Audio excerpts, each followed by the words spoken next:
Yo, yo, yo, what up, y'all? It's your boy Rob coming back at you once again with another live stream. So before we get started, you already know what to do. If you're not subscribed to the channel, make sure you hit the bell icon twice. Smash the like button, share this video out to all of your followers, and let's get it cracking. All right. So if you guys are able to hear me very clearly, give me a thumbs up.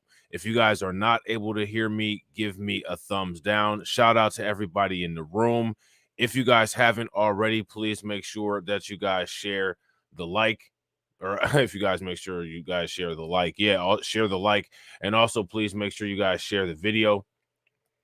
I had to laugh my ass off last night because as I was reading the comments on one of the videos from one of my other channels, somebody was like, "Good video, bro. You just beg for the like button to be pushed too much." I'm going to keep begging for the like button to be pushed. And as a matter of fact, since somebody decided to say that, I'm going to ask for the like button to be pushed more often, because the reason why is that I try to bust these streams out and I try to provide good content to people. And sometimes people don't push the like button. And in order for me to reach my goal, I have to ask for the like button. So if I can go through the inconvenience of putting these streams and videos and everything else together, then that means that people can listen to the inconvenience of me asking for them to do the free thing of hitting the like button. You know what I'm saying? It is what it is. I give a shit less. So since somebody decided to say that, I'm going to be making the decision to ask for the like button to be hit more often. You know what I'm saying? If you guys agree, give me a thumbs up. If you guys disagree, give me a thumbs down. You know what I'm saying? So I'm going to try to make this as short as possible because I actually have some videos that I want to make for Blacklight Revelations 1. But I might not be able to make it short. It might actually end up having to be long because there's a lot of content that we got to go over. You know what I'm saying? So it's good to see everybody. I just want to make sure that I give everybody a shout out who's in the room. We got Bronze the God in the building. We got Katsy in the building. We got Volvo. We got my man Lemon Lucas. We got Tarek. We got Carla Lockard. We got DSB in the house. We got Volvo to Love in the building. We got Mimi McCoy up in here. All right. So it looks like that is who we have. So shouts out to you all and thank you all for being here. All right. I definitely appreciate each and every one of you all. All right. So here's my question. Mayor Karen Bass is still up to her antics in California. And out of all of the content that we've talked about the police, we've talked about the sheriffs, we've talked about what's been going on in the prison systems, right? So now, being a Democrat, right? And Democrats selling this whole idea of defunding the police, and they're all about police justice, right? They're all about criminal justice reform. Doesn't it seem like once you get to the bare basis of the information, it's always a Democratic candidate who's the one that wants to put more police on the street? If you guys agree and that's what you find, give me a thumbs up. If you guys disagree, that's not what you find, well, by all means, please correct me and let me know what it is that we do find. Okay. Here's an article from the LA Times. All right. And this is a fairly new article. Mayor Bass calls for overhaul of LAPD discipline system. More detectives to work cases. So now my question for you guys immediately is, what does that sound like? More detectives to work cases. That sounds like there's probably going to be more police on the force, right? That's what that sounds like. In order for there to be more detectives, that means that they probably have to hire more cops, right? But that's not what the Democrats always say that they're going to do.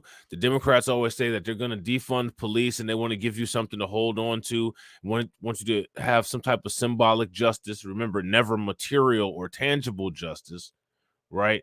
Just something symbolic. So while they're sitting there telling you that they want to defund the police, what they're actually doing is they want to stack the numbers of the police and get more police in there, okay? So now here it says Los Angeles Mayor Karen Bass has laid out her priorities for the LAPD, calling on Chief Michael Moore to add detectives to boost crime clearance rates, shorten the time it takes to recruit, hire and train new officers, and overhaul a discipline system she said often lets problem cops off the hook for misconduct. So the solution to doing that is to add more police to the force. What do you all think? In the clearest indication yet of the direction she will take on public safety, Bass told the Times last week that she wants to see broad change in the police department, but her focus at the moment is on goals that are realistic given where the department and the city are today. And remember, when it comes to the city and when it comes to the police department, the LA police are some of the most corrupt police in the United States. And she wants to increase the size of that corrupt police precinct. Okay. One of the things that I believe needs to be changed is culture. Okay, so now here's the question. How is she going to plan on changing the culture? Is adding more police officers going to be the way to change the culture? Let me ask you guys a question. What are suggestions that you all would have that would help her to change the culture at the police department? See, because what's going on here is that Karen Bass is using code words, and she's using code words that sound like they make sense. She's using code words that are relatable. She's using code words where if you glossed over what she said, it would sound like she's actually doing something productive. But we already know that she's not. Okay. One of the things that I believe needs to be changed is the culture. And I don't think you can legislate that. I think that's a leadership issue, she said on Thursday. I have done legislation in many different areas, and I would love to do more and see it go further. At the end of the day, I like to promote policies that will actually be implemented. So that's something to pay attention to. She likes to promote policies that will actually be implemented. Her priority isn't to pursue policies that are practical and policies that actually make a difference. Her objective is to push policies that will be implemented. Okay. Last month, Bass disappointed some of the city's most vocal advocates groups by supporting Moore's request for a second term. Moore has said he intends to serve for 2 or 3 more years before stepping aside for a new chief. At the same time, the mayor has promised to tackle the issue of public safety by pursuing strategies that don't involve the LAPD. Bass said all of the goals were important and interconnected, but if she were to rank them by urgency, she would prioritize crime reduction, personnel reform, alternative response, and community policing. Now, here's my question. How does she plan on doing that? How does she plan on doing that? And real quick, ladies and gentlemen, if you guys haven't smashed that like button, make sure that you guys smash that like button. Also, if you guys haven't hit the bell icon and subscribed, make sure that you guys hit the bell icon and subscribe. And if you're enjoying the content, please help spread the message by sharing the video out to your social media. Okay. So now here it says a summary of her public safety goals obtained by the Times make it clear that reducing the number of police shootings remains a top priority. Her plan shows that she expects the department to report back to her and the city council members by March on its updated training measures as it tries to curb officers' use of deadly force. So now here's the thing, right? They haven't given any methods that she plans on using to curb officers' use of deadly force. Apparently, according to her, she thinks that it's just going to disappear miraculously, spontaneously on its own. And we all know that that's not going to happen. In order for that to happen, there has to be hard work, policies, and consequences put into place, right? If you guys agree, give me a thumbs up. If you guys disagree, give me a thumbs down. Later this year, she expects the department to report back on an evidence-based training model on de-escalation tactics that can be measured and verified in the officer evaluation process, according to the summary, as well as to apply lessons learned from police shootings committed in 2022.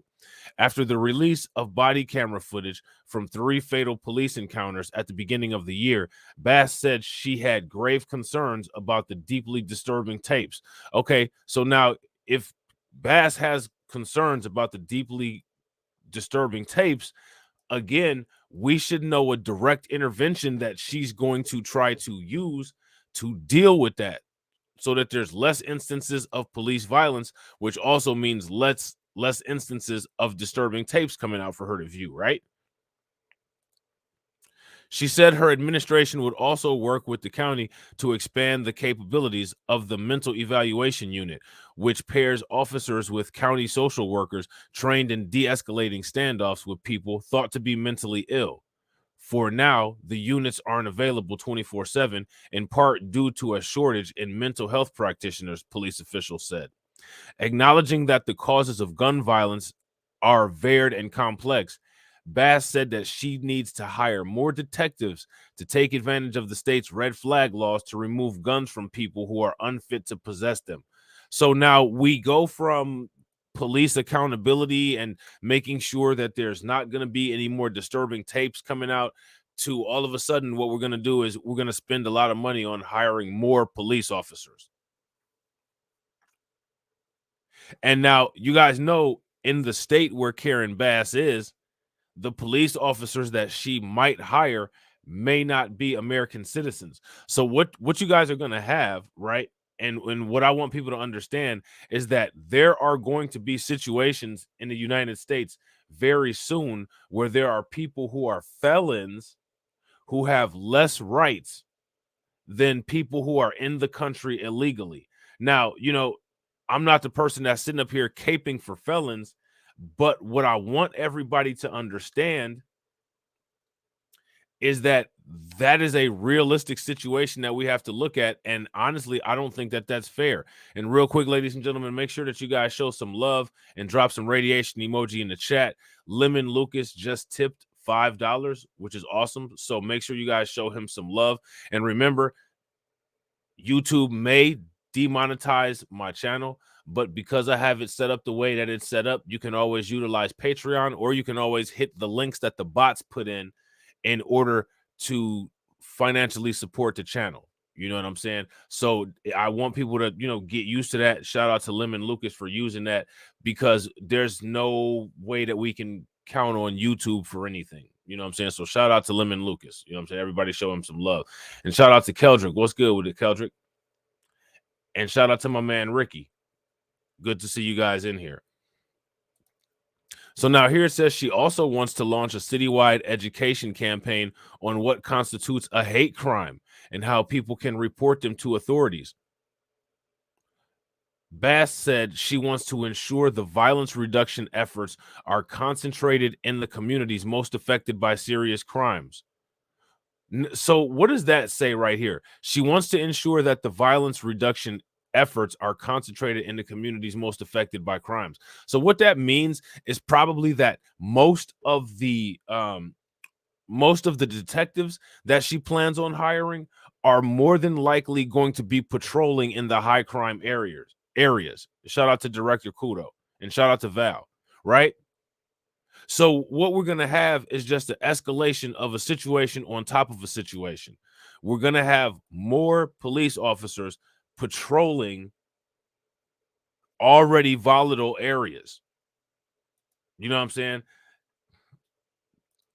So now here it says, while acknowledging that crime in LA has declined dramatically in the recent decades. So now here's the question, right?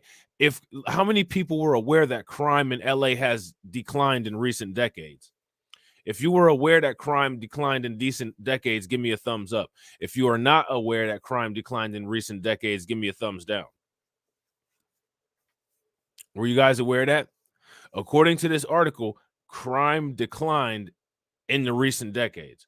So now, if crime has declined in the recent decades, we have to ask the question, why are we going to be putting all of this money into expanding the police, especially when these are quote unquote Democrats who are supposed to be quote unquote defunding the police?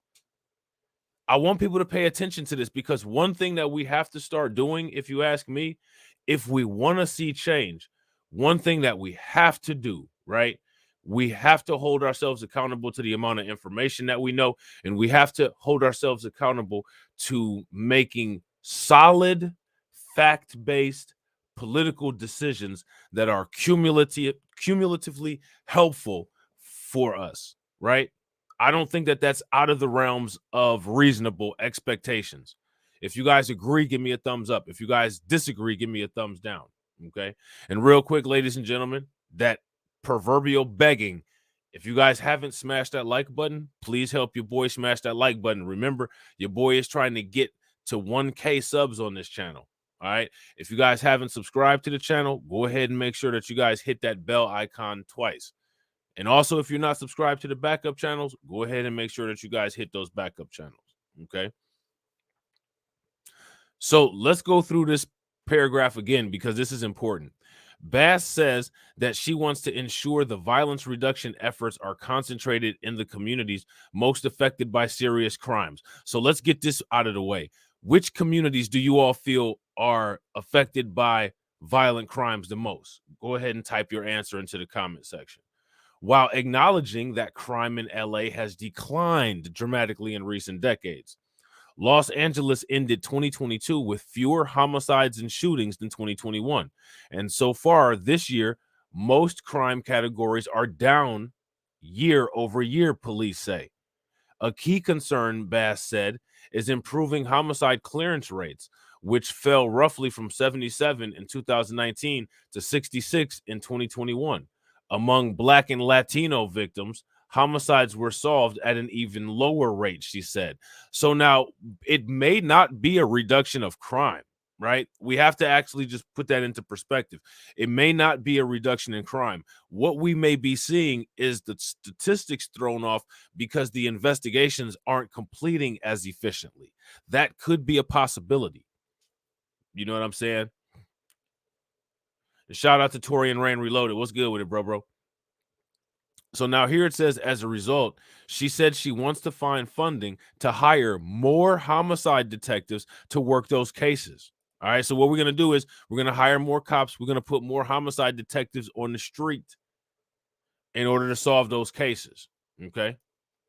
At the same time, she said that combating crime also requires investing in gang prevention and intervention programs. And my thing is, we all saw in Tennessee how well the Scorpion unit worked out. Shout out to AB Promotions. What's good with it, bro? We all saw how good the Scorpion unit worked out. Okay. Well, let me just say that the homicide rate, as you said, has plateaued, but it's disproportionate in certain communities, and the clearance rate is very low, she said. So my policy reform that I developed during the campaign calls for extra attention, extra officers, extra detectives to raise the clearance rate of homicides. Such reforms go hand in hand with rebuilding community trust, she said. Using a mix of public and private funding, she said, she plans to expand the department's heralded community safety partnership program, which since its launch in 2011 has been credited with reducing violent crime and improving relationships in some of the city's most troubled housing developments. She ordered the LAPD to report on the program's metrics by next month, one of several deadlines imposed by Bass's plan. Bass acknowledged that many of her reforms and metrics depend on addressing a staffing shortage at LAPD, whose hiring has struggled to keep pace with retirements and other departures. So now what you would assume is that if the crime is going down, then there would be less of a there would be less of a requirement for police officers, right? Real quick, ladies and gentlemen, Lemon Lucas says that he can't hear me. Let's just do a quick sound check. If you guys can hear me, give me a thumbs up or a radiation emoji. If you guys cannot hear me, give me a thumbs down. Okay. So now here it says, she said she intends to work with the city personnel department, which runs the background processes, not only to bring in more diverse candidates. Now, let's talk about that. First of all, they never said anything about diversity being a problem, right? They didn't, that hasn't been mentioned in the article yet. So they haven't talked about diversity being a problem, right? Shout out to Hey Mr. Knickerbocker. So when they say they're going to diversify, what does that mean? Let me know what you guys think that means. But also clear an administrative bottleneck so severe that a recent police academy class had 22 recruits, down from a previous average of 50 to 60. Her plan calls for developing a strategic plan with the personnel department to increase the number of new recruits and lateral hires by 500 a year, including innovative recruitment strategies targeting non-traditional talent such as social workers, teachers, and nurses. Now, here's my question. What are social workers, teachers, and nurses going to do as far as being a part of law enforcement? Shout out to Kale. What's going on with it, bro? And I got to agree with AB. AB says immigrants, and that probably is correct. If you guys agree with AB, give me a thumbs up. If you guys disagree, give me a thumbs down. Okay. I agree. Okay. It could possibly be immigrants. Now, we don't know what the attitudes of those immigrants may be. They might hire some immigrants who are really cool, really good, really efficient law enforcement officers. Then again, we might end up getting some Nuri Martinez type immigrants, which wouldn't be very good. You know what I'm saying? That would definitely be a detriment for the black people in that area. You know what I'm saying? So now here it says, Bass says that there was no clear timeline for another of her campaign promises to add hundreds of civilian employees at the LAPD as a way of freeing officers from performing clerical duties and getting back onto the streets. So now what Karen Bass clearly wants to do is she clearly wants to get more police back into the street. And shout out to Mike Mellis John. What's good with it? She clearly wants to get more police officers back into the street. The force has about 9,200 officers, but about 600 are expected to retire or leave for other reasons in the next year, about 20% higher than the typical departure rate, Moore said. On the campaign trail, Bass pledged to increase the department to 9,700 officers. So now we know what Karen Bass's plan is to do. So if we hear Karen Bass saying that she wants to do criminal justice reform, and if we hear Karen Bass saying that she wants to defund the police, we have to ask her these questions. Well, how do you plan on expanding the staff with adding more officers and adding more detectives if you plan to defund the police? Let me ask you guys a question. How is that going to be possible for her to do? Okay. Bass says that she also wants to strengthen the systems for identifying and rooting out officers with ties to right-wing domestic terrorist groups, but that the details of that plan have been left up to Moore. So what she's done is she's saying, well, this is something that I want to do, but I'm going to leave this up to the police department to do. When actually, if that's something that she wants to do, she should definitely be the one in charge of and supervising that effort. That should be her pet project that she's taking care of. You know what I'm saying? The plan also calls for her newly appointed director of public safety to hire an outside evaluator to examine the department's complaint system. The mayor says that she wants to work with other city leaders on ways to overturn Charter Amendment C in recent months. Bass, Moore, and the head of police commission have gone on record calling for repeal of the measure passed in 2017, which gives officers facing serious discipline the choice of appearing before an all-civilian panel or the traditional one made up of 2 officers and 1 civilian. So now here's my question. Why would they get a choice? If you're being punished for your behavior, or if you're being punished for your conduct, why do you get a choice of how you get to be evaluated? Does that make any sense? If that makes sense, give me a thumbs up. If it doesn't make any sense, give me a thumbs down. I'm going to reread that paragraph. It says the mayor said she wants to work with other city leaders on ways to overturn Charter Amendment C.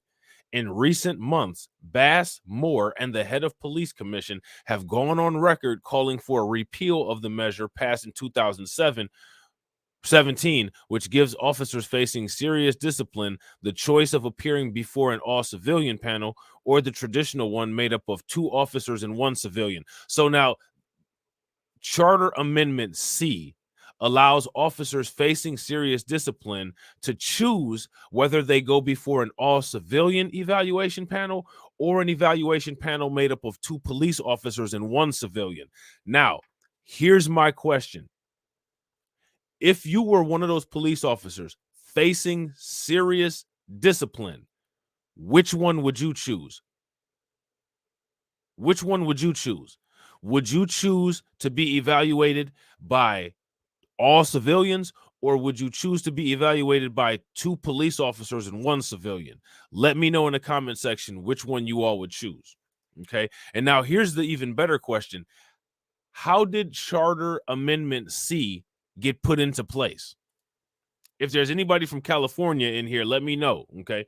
These are the things that we need to be talking about. Now, I'm not going to sit up here and, try to talk to you guys in a condescending position of me talking down to you as if I know everything that goes on about every single locality. I don't. This is simply an article from the LA Times, and I want to open up this discussion. And this is something that's relevant to people in California or other cities that have measures or population or criminal justice situations that are similar to this, where we can have an open discussion and talk about the things at the local level that are affecting us. If you ask me, if we ask people about that Charter or Amendment C, if a majority of people that live in California have no idea what this does, but those people say that they're invested in police reform or they're invested in consequences being instilled when the police do something wrong, you have to question the validity if they don't know what that is. They're just blowing smoke, which a lot of people are. There's a lot of people blowing smoke. You know what I'm saying? I blow smoke, but only when I'm smoking something, not when I'm actually talking about something that I want to try to see improvement in. You know what I'm saying? Yeah. And I think I agree with most of you guys. Mimi said the 2 cop choice. Katsy says 2 cops, 1 civilian. AB says I would choose my peers, which I'm sure is 2 cops, 1 civilian. Carla says 2 cops, 1 civilian. Val says 2 cops, 1 civilian. And Director Kudo asked, are those cases public where there's 2 cops and 1 civilian? That I'm not sure of, Director. I'm gonna have to look into that. I'm not sure.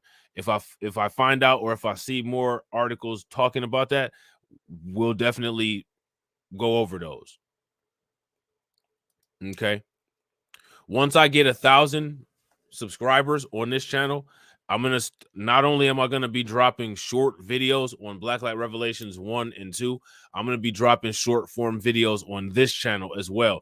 And what I plan on doing with the short form content on this channel is all the short form content that I drop on this channel is gonna be specific to following up on news stories that we talk about. So that'll be a topic that, if I run into it, it'll be a follow-up to this. You know what I'm saying? So if you guys think that that's okay, if that's a good idea, let me know. Give me a thumbs up. If you guys don't think that that's a good idea, you know what I'm saying, it's corny, you don't think it's gonna work, maybe we ought to just go ahead and scrap it. Give me a thumbs down. You know what I'm saying? We'll scrap that bad boy. And real quick, ladies and gentlemen, shout out to everybody that's in here. We are doing awesome. You guys are the best. This is the reason why I beg you guys for stuff, because you all appeal and appease me with my begging. We got 20 people in the building and we got 30 likes, which is awesome. Make sure everybody smashes that like button. Shout out to my man Lloyd Sky 9. You know what I'm saying? We in the building. So now here it says last year, officers almost exclusively opted for a civilian only panel, which a report by the LAPD's Inspector General found frequently overturned by Moore's recommendations for termination. A lot of people say it's not working, and so I think it needs to be examined up to and including removing it and changing it. but it needs to be examined. I'm not sure if anybody's a proponent of it, said Bass, pointing out that 69 officers more sought to fire remain on the force today. So clearly that's not having the effect that they wanted to have. Clearly that's not having the effect that they wanted to have. Would you guys agree? On Friday, council members Hugo Soto Martinez and Tim McOster introduced a motion to eliminate the all civilian option, among other changes aimed at improving accountability. Now, this is kind of counterintuitive because it's what they're presenting here in the article is that it seems to me that the all civilian option is not giving them the expected results. It seems like for some reason the all civilian option is what's keeping them from being able to fire these people. But that doesn't make any sense. I'm shocked too, Katsy. Yeah. Facts, director. I'm kind of confused about this. You know what I'm saying? Bass rode to office in part on the promise of balancing reform and public safety. But while taking a more moderate road may have helped her get elected, for some department critics, Bass's plan doesn't go nearly far enough to address what they see as the department's deeply ingrained issues. All right. So now let's address that. Let's address that. And I'm not sure, hey, Mr. Knickerbocker, but that's what's confusing me. I agree. So the civilians are letting them stay. Yeah, that's really hard to believe. I don't get that either. You know what I'm saying? That's something that we'll have to look into. Bass rode to office in part on the promise of balancing reform and public safety. So she sold everybody a dream of fixing the police department. But while taking a more moderate road may have helped her get elected, for some department critics, Bass's plan doesn't go nearly far enough to address what they see as the department's deeply ingrained issues. So now let's break this down here. Taking a more moderate road, what does that mean? Does that mean we're going to move away from that language of defund the police? Is that what that means? I don't think they gave me any numbers. Hey, Mr. Knickerbocker, let me just look up here again real quick. All it said here was that the mayor wants to work with other city leaders on ways to overturn Charter Amendment C. In recent months, Bass, Moore, and the head of police commission have gone on record calling for a repeal of the measure passed in 2017, which gives officers facing serious discipline the choice of appearing before an all-civilian panel or the traditional one made up of 2 officers and 1 civilian. Last year, officers almost exclusively opted for civilian-only panels, okay? Officers almost exclusively opted for civilian-only panels, which a report by the LAPD's Inspector General found frequently overturned Moore's recommendations for termination. So it's the all civilian panel that's frequently overturning the termination recommendations. Now, that would be interesting if we looked at the population makeup of the civilian panel. You know what I'm saying? Let me ask you guys that question. What do you all think the population matrix of the civilians looks like? Okay. Now, they actually have an article about this. Let me see what the date is on this article here. The article is from November 24th of 2022. And what it says is that all civilian discipline panels are more latent are more lenient, I should say, I'm sorry, with LAPD officers. Now that's counterintuitive. You wouldn't expect that, would you?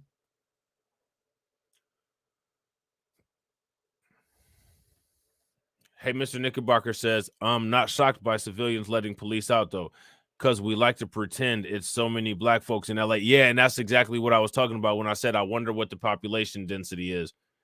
Right. Right. I agree. I'm right there with you on the same page. So now here it says, if Karen Bass is meant to represent a change, this public safety plan doesn't reflect that plan. It's straight up business as usual. Matthijs Kadeen, an organizer with the technology watchdog group Stop LAPD Spying Coalition.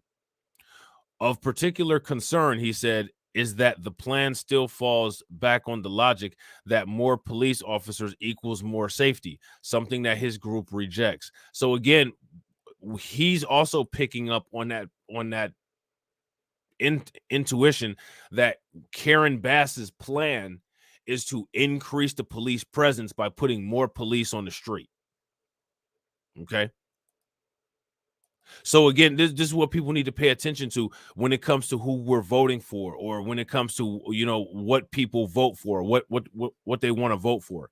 Because now again, this is Democrats, this is defund the police Democrats, and you can see that what they're doing is what they're trying to do is put more.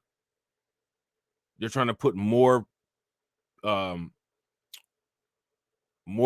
police onto the street. Okay. And they're trying to do it under the guise of quote unquote fixing the police department. Okay. So again, it's just, you know, we just have to pay very close attention, understand this, right? And then reiterate the message so that we're making it very clear and very easy for other people to understand. And then when it comes time for elections or evaluations, or when political candidates come and have press conferences and things like that, we have these things that we can come to them and ask them about. Right? We have to be fully aware of this stuff. And this is one of the reasons why I'm trying to bust out a lot more content where we actually break these things down. And I'm going to try to be getting the specific information about them. I'm going to try to get as local and detailed of information as I can, where we're not dealing as much with national news and national news articles, and we're focusing specifically on local press, seeing exactly what's going on the local level. Okay. Real quick, ladies and gentlemen, if you guys haven't smashed that like button, please make sure you guys smash that like button. If you guys haven't shared the video out to your social media, please help your boy out by sharing the video to your social media.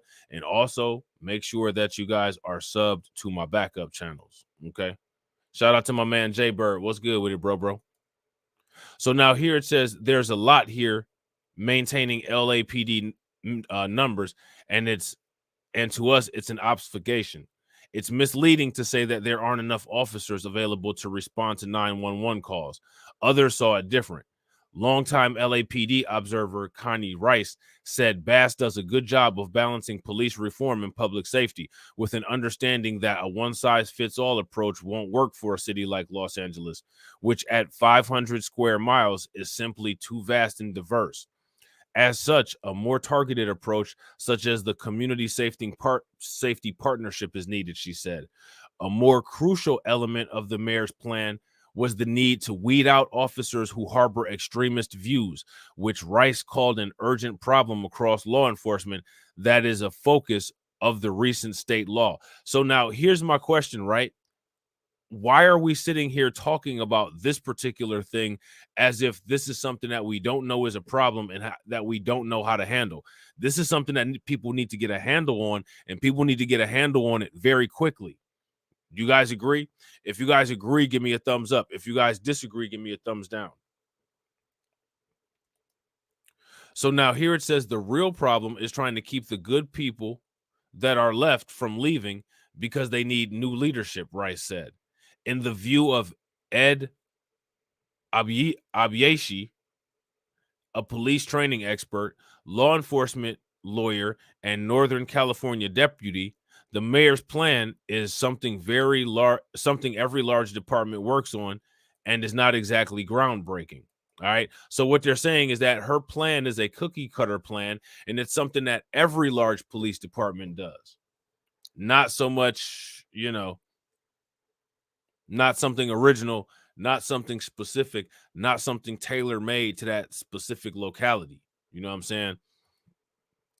So now here it says the big question is the city considering adjusting the hiring standards here. Obayashi said that's been a rocky road for the departments. The normally outspoken Los Angeles police Protective League has remained largely silent since Bass's election and Moore's reappointment. But in a statement, the league's board said improving public safety in Los Angeles must move beyond the esoteric debates that lead to gridlock and move towards identifying the granular details needed for action. A spokesperson for the league, the union that represents the city's rank and file police officers, said the requests coming from the mayor's office seem reasonable. The league's only concern, he added, was that in the department's rush to recruit and hire and train more officers to fill its sagging ranks, it was also lowering its job standards. So now what we have is just like this mass hiring effort. And because all we want to do is get warm bodies to fill a position, we'll negotiate on the professionalism and skill level that we hire at. Probably not a recipe for anything good to happen, right? Let me know what you guys think. Probably not the best idea. You know what I'm saying? Probably not the best idea. If you ask me, it's not the way to go. You never want to take a hit on quality. You know what I'm saying? You never want to take a hit on quality in order to increase the quantity. But apparently, that's what they're willing to do. You know what I'm saying? Specifically, he said the league had heard anecdotally that certain officers were being pushed through the hiring process even if they didn't meet physical standards. So if they're hiring these officers that don't meet physical standards, do you think that the officers are meeting other standards? Do you think that they're doing thorough background checks? Do you think that they're doing thorough psychological evaluations? Do you think that they're actually investing for other problems that they could possibly see? Oh shit! Well, be careful driving, Jay Bird. So now here it says you start doing that, it creates Memphis problems. It creates rampart, he said, referring to the LAPD's rampart corruption scandals of the 2000s and to the southern city's embattled police force, which was thrust into the international spotlight after the beating that caused the death of Tyree Nichols last month. Horace Frank, a retired assistant LAPD chief, said it is great that these items are being asked about by the new mayor. It is certainly indicative that the new mayor has very keen interest and wants to know what's going on within the LAPD, as she should. But Frank also cautioned that when it comes to hiring, the LAPD has no control. Okay, why not? He said the department can go out, encourage, hold seminars and prepare people. After that, though, it's all about the city's personnel department, he said. I think it would be an accomplishment to have the department and the chief of police have a much bigger role in the hiring process, similar to that of the fire department. So why does the fire department have better hiring policies than the police? Wouldn't you assume that they would have a similar and kind of like a standard hiring policy?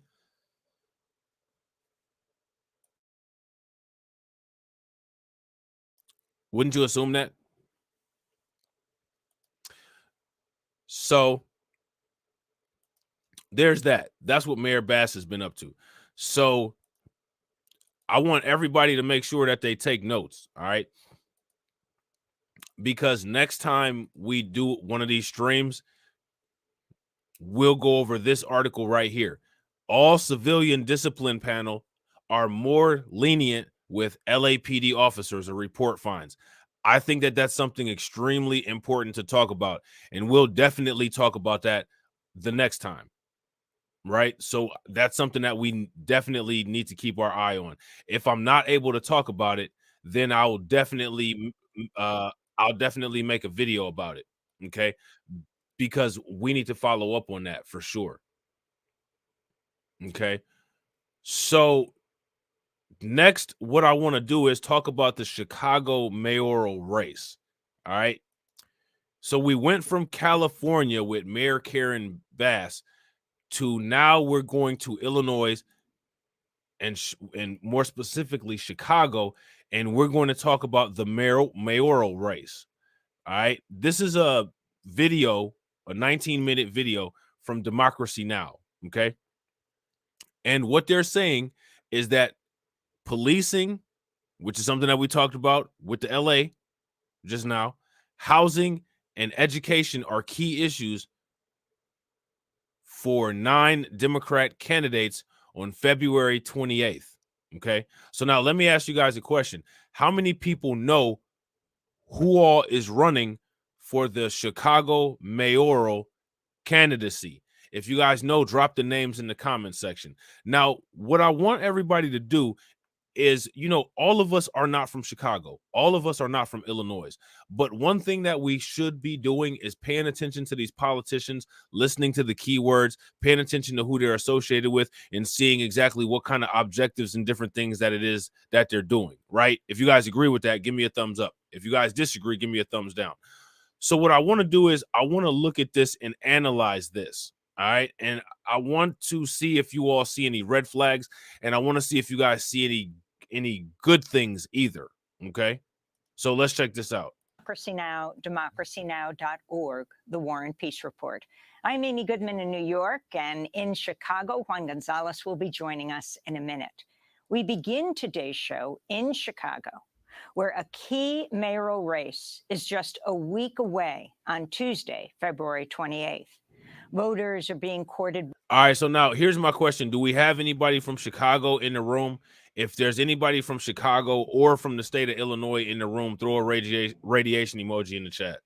By 9 Democratic candidates. But on Monday, Republican Governor Ron DeSantis waded into the race from Florida when he gave a speech in the Chicago suburbs at an event hosted by the Chicago Fraternal Order of Police.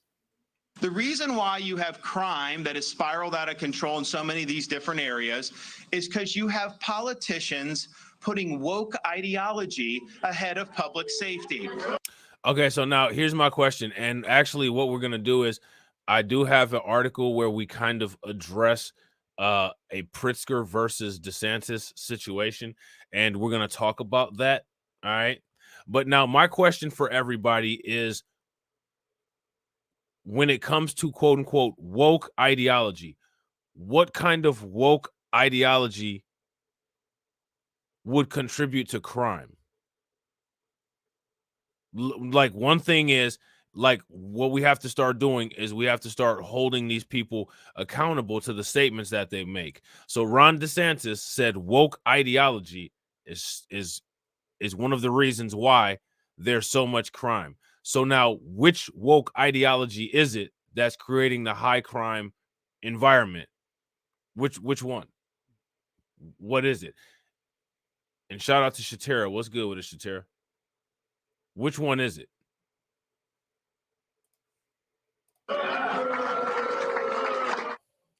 Chicago's Democratic mayoral candidates tried to distance themselves from DeSantis, including Paul Vallas, who's endorsed by the Chicago Fraternal Order of Police. He's the former superintendent of Chicago Public Schools. Also running for mayor, incumbent Mayor Lori Lightfoot, Congressmember Chuy Garcia, Cook County Commissioner Brandon Johnson, and businessman Willie Wilson. Next Tuesday's election is an off-cycle election, and voter turnout could be low.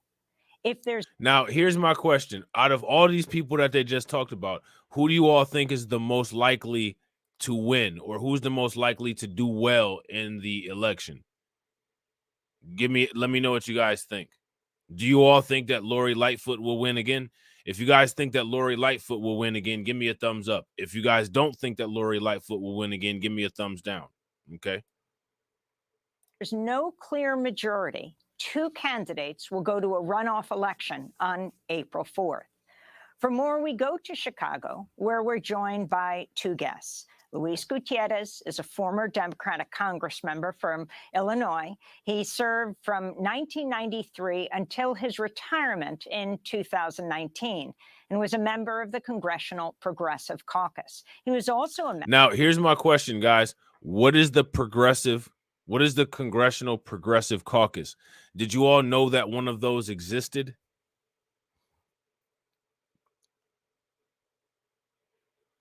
So now let's ask ourselves this question. Okay, well, what the hell is the Congressional Progressive Caucus? What is that? Does anybody know what that might be? I don't. I don't know what they've done. I don't know what they do. I don't know what their track record is. I don't know what their goals are. I've never heard of the Congressional Progressive Caucus, but it's interesting that one of those exists, right? And real quick, ladies and gentlemen, if you guys haven't smashed that like button, please make sure you guys smash the like button. Also, if you're listening and you're not subscribed, go ahead and make sure that you hit the bell icon twice. Your boy's trying to get 1,000 subscribers on this channel by the end of the year, and I think that we could definitely do it if everybody hits the like button, subscribes, and shares the video out. But what does the Progressive Congressional Caucus do? I think that's interesting. If I come across any information about the quote unquote Congressional Progressive Caucus, we're definitely going to talk about them, because we need to become familiar with these branches of government to where we know it inside and out.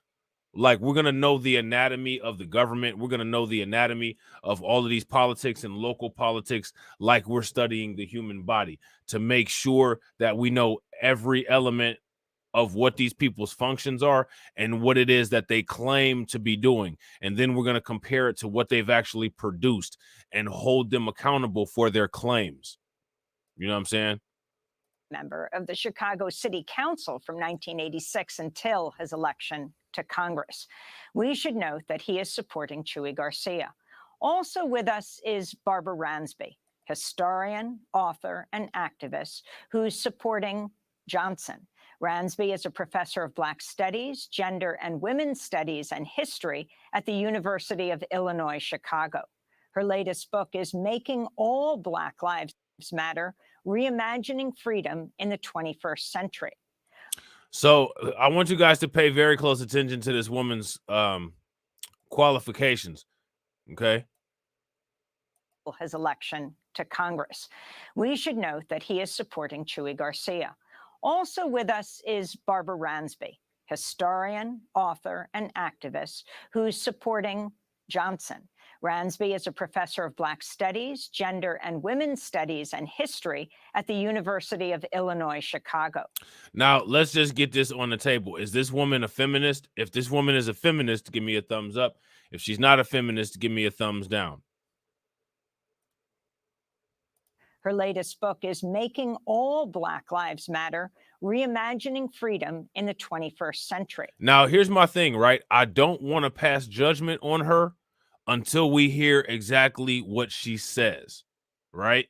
So let's listen to what she says. You know what I mean? Let's listen to everything that she says. Her recent piece for Truth Out is headlined, Ron DeSantis' Attack on Black Studies as Textbook Proto-Fascism. Okay, so now let me ask you guys a question. Let's just get this out here on the table. Do you guys agree that Ron DeSantis' attack on Black studies is textbook proto-fascism? If you guys agree, give me a thumbs up. If you guys disagree, give me a thumbs down. I find it interesting that Ron DeSantis has such an issue with Black studies, right? Because Ron DeSantis is one of those, we're all in it together as Americans, we're all in it together as men type people, right? Okay, cool. I get it. I have an issue that Ron DeSantis wants to erase Black history. I also have an issue that somehow when it comes to Black history, it's become feminism study and gender affirmation studies. I don't understand any of that. I think that the entire thing needs to be laid out on the table and everybody needs to talk about it. Instead of talking about how we got freedom during the civil rights era and, you know, the abolitionists and stuff like that during slavery, we're talking about people deciding to sleep with the same gender. That's not something that's specific to Black history. So I don't know why that's being taught concurrently with Black history. Ron DeSantis is weaponizing the fact that people have introduced feminism and gender studies into Black history inappropriately to use that to erase Black history. So what we have here, again, is the same situation where we have with both political parties attempting to weaponize and pander by diluting and manipulating actual historic events that have to do with our history in the United States.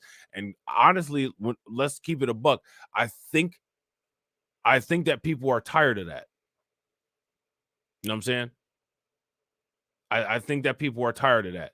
And I got to agree with, hey, Mr. Knickerbocker, it's a shoehorn. It is. I agree. If you guys agree, give me a thumbs up. If you guys disagree, give me a thumbs down. We welcome you both back to Democracy Now! Barbara Ransby, let's begin with you. Can you talk about why this Chicago mayoral race is important for people to understand all over the country? What's at stake? Yeah.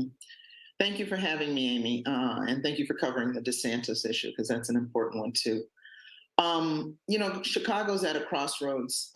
Chicago is a city historically steeped in racism, deeply divided by both race and class.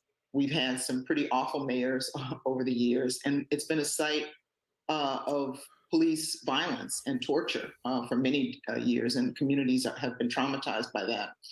This mayoral election, we have an opportunity to have a truly progressive candidate, truly progressive mayor, and that opens possibilities for our movements in Chicago in ways that we have not seen in a very long time. I would say, it's a complicated race. There's 9 people in it, and some of their demands do overlap, some of their platforms. Now, let me ask you guys a question. Do you think that the Black people in Chicago were active in involving themselves in a choice of choosing one of those candidates, one of those 9 candidates, to be their representative? If you guys think that happened, give me a thumbs up. If you guys don't think that happened, give me a thumbs down. Do overlap, but one of the reasons I'm supporting Brandon Johnson, and I supported Chewy last time, and Chewy does come out of progressive movements, but Brandon is the movement candidate in this election. He is supported by the leftists in the city council, from Rosano Rodriguez to Byron Lopez, and others, and the fighting unions in this town. The teachers unions all over the country have been an inspiration, but Chicago Teachers Union has. So now when we talking about what she's talking about right here, as far as like talking in this terms of quote unquote hardcore leftist, she's talking about like that Jimmy Dory, you know what I'm saying? She's talking about that Revolutionary Blackout. Have y'all ever seen that channel on YouTube, Revolutionary Blackout? There's some other person that hangs out with that little clique, you know what I'm saying, the people. But like she's talking about like that level of like people on the left. So like she's talking about like some hardcore, yeah, like, you know what I'm saying? Like I'm talking about Democrat. So what I'm getting from what she's saying, for the most part, is that she's policy first, but she's Democratic policy first. She's a Democrat first. She's a quote unquote leftist first politically. All right. And again, now here's the thing, right? Because when it comes to us, how we're doing this, we're looking at this from a business standpoint. We're looking at this from a hardcore negotiation standpoint. So if you're not selling anything that we're offering, you know what I'm saying? Okay, probably it's been fun talking to you. You know what I'm saying? Like we may consider you at some point in the future, but as of right now, like they say, when they don't hire you, you're not the candidate we're looking for. You know what I'm saying? As of right now, she's hardcore with the Bernie Sanders, hardcore with the Vanguard, hardcore with the Revolutionary Blackout, literal leftist. Like we're coming from a all-inclusive leftist perspective. And like, if there's something in that can be beneficial and it makes sense for you, that's completely okay and understandable. But in the situation that Chicago is in, I don't think that looking at things from a quote unquote total leftist policy lens is the best for Black Americans in Chicago. I don't think that that's the optimal situation. If things were better politically for people in Chicago, that could possibly be an option. But when you're on your last survival breath, I don't think that that's necessarily the best way to look at things.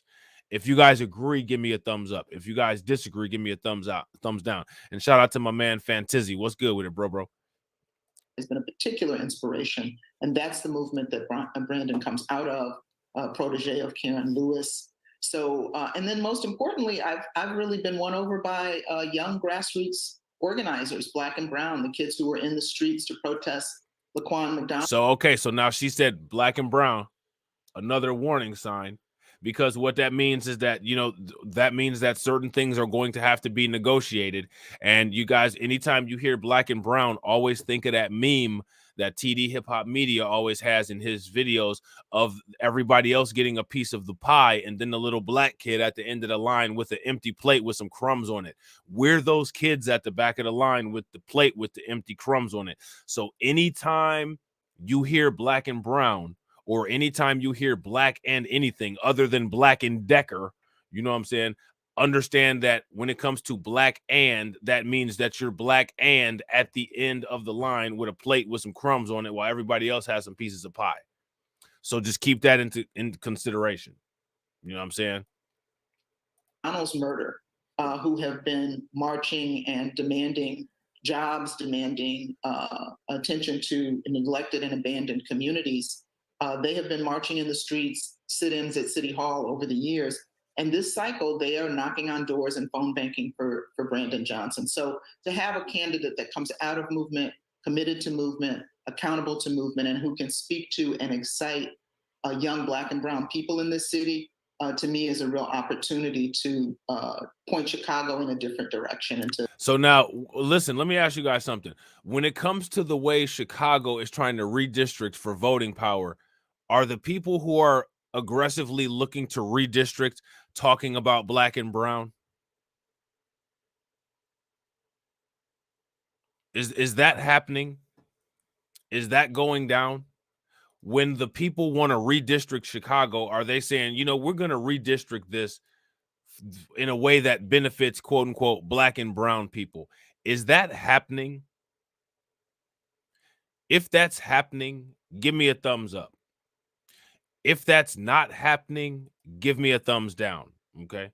But like, that's the question that I think we need to ask ourselves in order to go forward with this kind of analysis.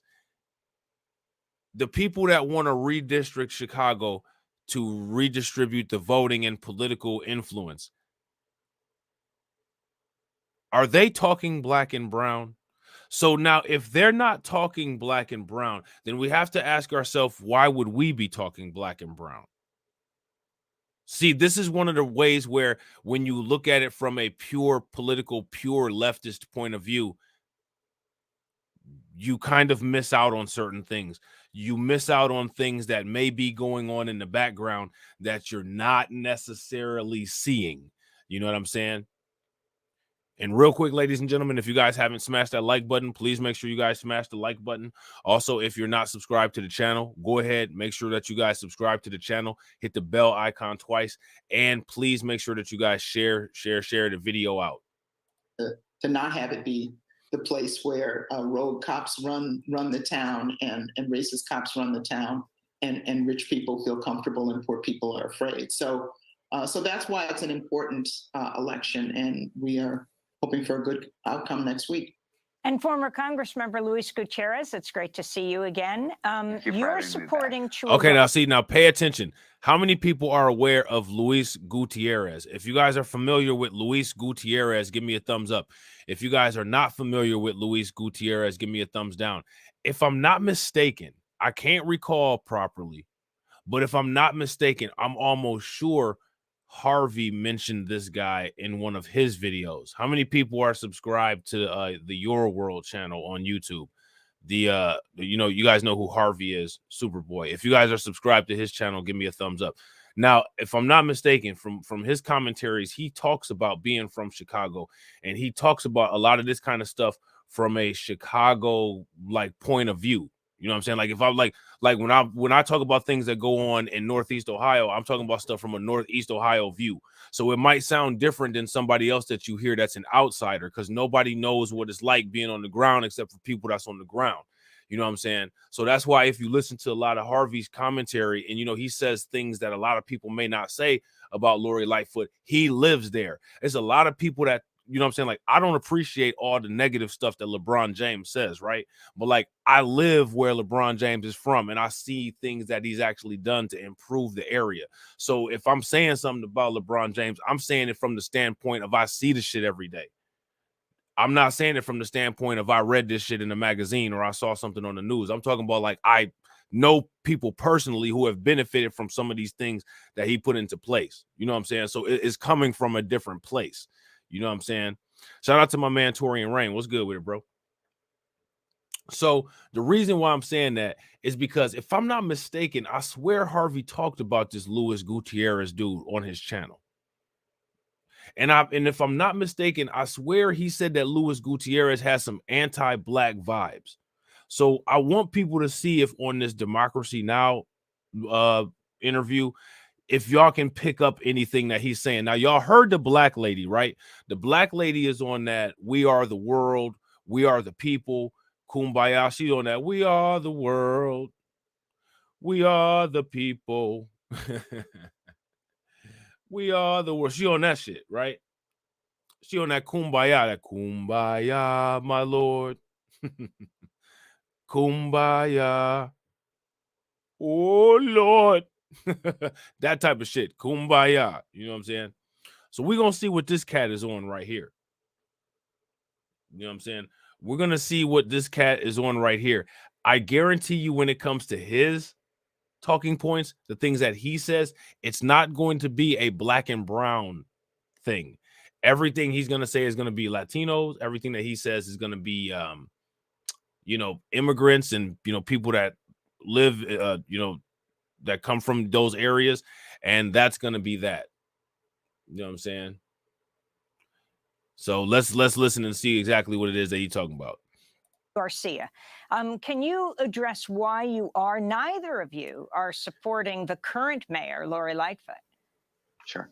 Well, we both supported Lori Lightfoot. Let me see. So this guy immediately is not supporting Lori Lightfoot. Can you address why neither of you are supporting the current mayor, Lori Lightfoot? So the first lady that was on there is not supporting Lori Lightfoot, and also he's not supporting Lori Lightfoot. Okay. Sure. Well, we both supported Lori Lightfoot, as did the immense population in the city of Chicago, because we looked at her as a true reformer 4 years ago. She's turned out to be an abysmal failure. Abysmal failure because property taxes have skyrocketed. So I want you guys to pay very close attention, right? I want you to pay very close attention to how disgusted this individual, Luis Gutierrez, is with Lori Lightfoot. And let's just put this in perspective. Lori Lightfoot is doing more for people like Luis Gutierrez than she's doing for black people. But Luis Gutierrez is just disgusted and she's a failure. Lori Lightfoot has not failed Latinos in Chicago. Would you guys agree? If you guys agree, give me a thumbs up. If you guys disagree, give me a thumbs down. And shout out to my man Jared. What's good with it, bro? Lori Lightfoot has not failed Latinos in Chicago. Lori Lightfoot has not failed immigrants in Chicago. Lori Lightfoot has underperformed and underrepresented Black Americans in Chicago, from my understanding of my assessment of the Chicago politics, right? So for him to be saying these kind of things that he's saying is very hypocritical, if you ask me. It's very telling also. So now, you don't think that Lori Lightfoot did anything for you at all? Here's my question. What is your expectation? Okay, your expectation must be that you expect all policy efforts to be for you and people like you. You're not trying to share. You're not trying to do any coalition building. You want everything. You want it all, from the Rolexes to the Lexus. Getting paid is all y'all expected.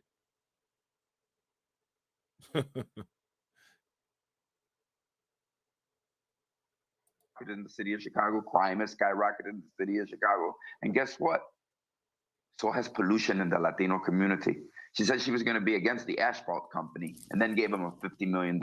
She blew up a chimney in the middle of COVID, causing devastation and environmental hazards to our community that we still don't know. That's Lori Lightfoot. Jesus Garcia? Yes. Karen Lewis, 8 years ago, as she was dying of cancer, called Jesus Garcia and said, would you carry on the progressive movement, the president of the CTU? He's the same Jesus Garcia today, a progressive leader who has crisscrossed this country for Bernie Sanders. We all know that he's a national spokesperson for him. We know where he's at on immigration. We know where he's at on crime. We know where he's at on income inequality. And as Harold used to teach us, both Chewy and I, because we learned from him, the first progressive mayor of the city of Chicago, the first Black mayor of the city of Chicago, where we built a coalition. So now here's my question. Here we go. What is he talking about? Shout out to DSA1. Did y'all see what he did right there? What is, bro? What are you talking about?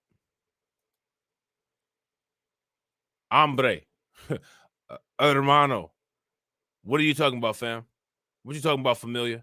You know what I'm saying? What are you talking about, bro? He's the same Jesus Garcia today, a progressive leader who has crisscrossed this country for Bernie Sanders. We all know that he's a national spokesperson for him. We know where he's at on immigration. We know where he's at on crime. We know where he's at on income inequality. And as Harold used to teach us, both Chewy and I, because we learned from him, the first progressive mayor of the city of Chicago. See, and that's what I was talking about. You see what I was talking about, Mimi? I'm glad Mimi caught that. Do y'all see what I was talking about? You see how he brought up Bernie Sanders? That's what I'm talking about. A lot of these Black politicians are masquerading as if they're quote unquote grassroots, right? But they're really not.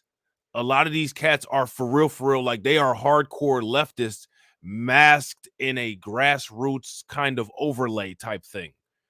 You know what I'm saying? So now you see it. This is what these people are moving toward. So now then he goes on to talk about this quote unquote coalition building. So like, okay, so let's check this out, right? Let's ask this question, right? He talks about this coalition, this Black and brown coalition. My question is, okay, let's lay out what Black people have gotten from this coalition, as well as let's lay out what Latinos have gotten from this coalition, and let's see who's benefited from this coalition that this dude is trying to guilt people into accepting or into being a part of. You know what I'm saying?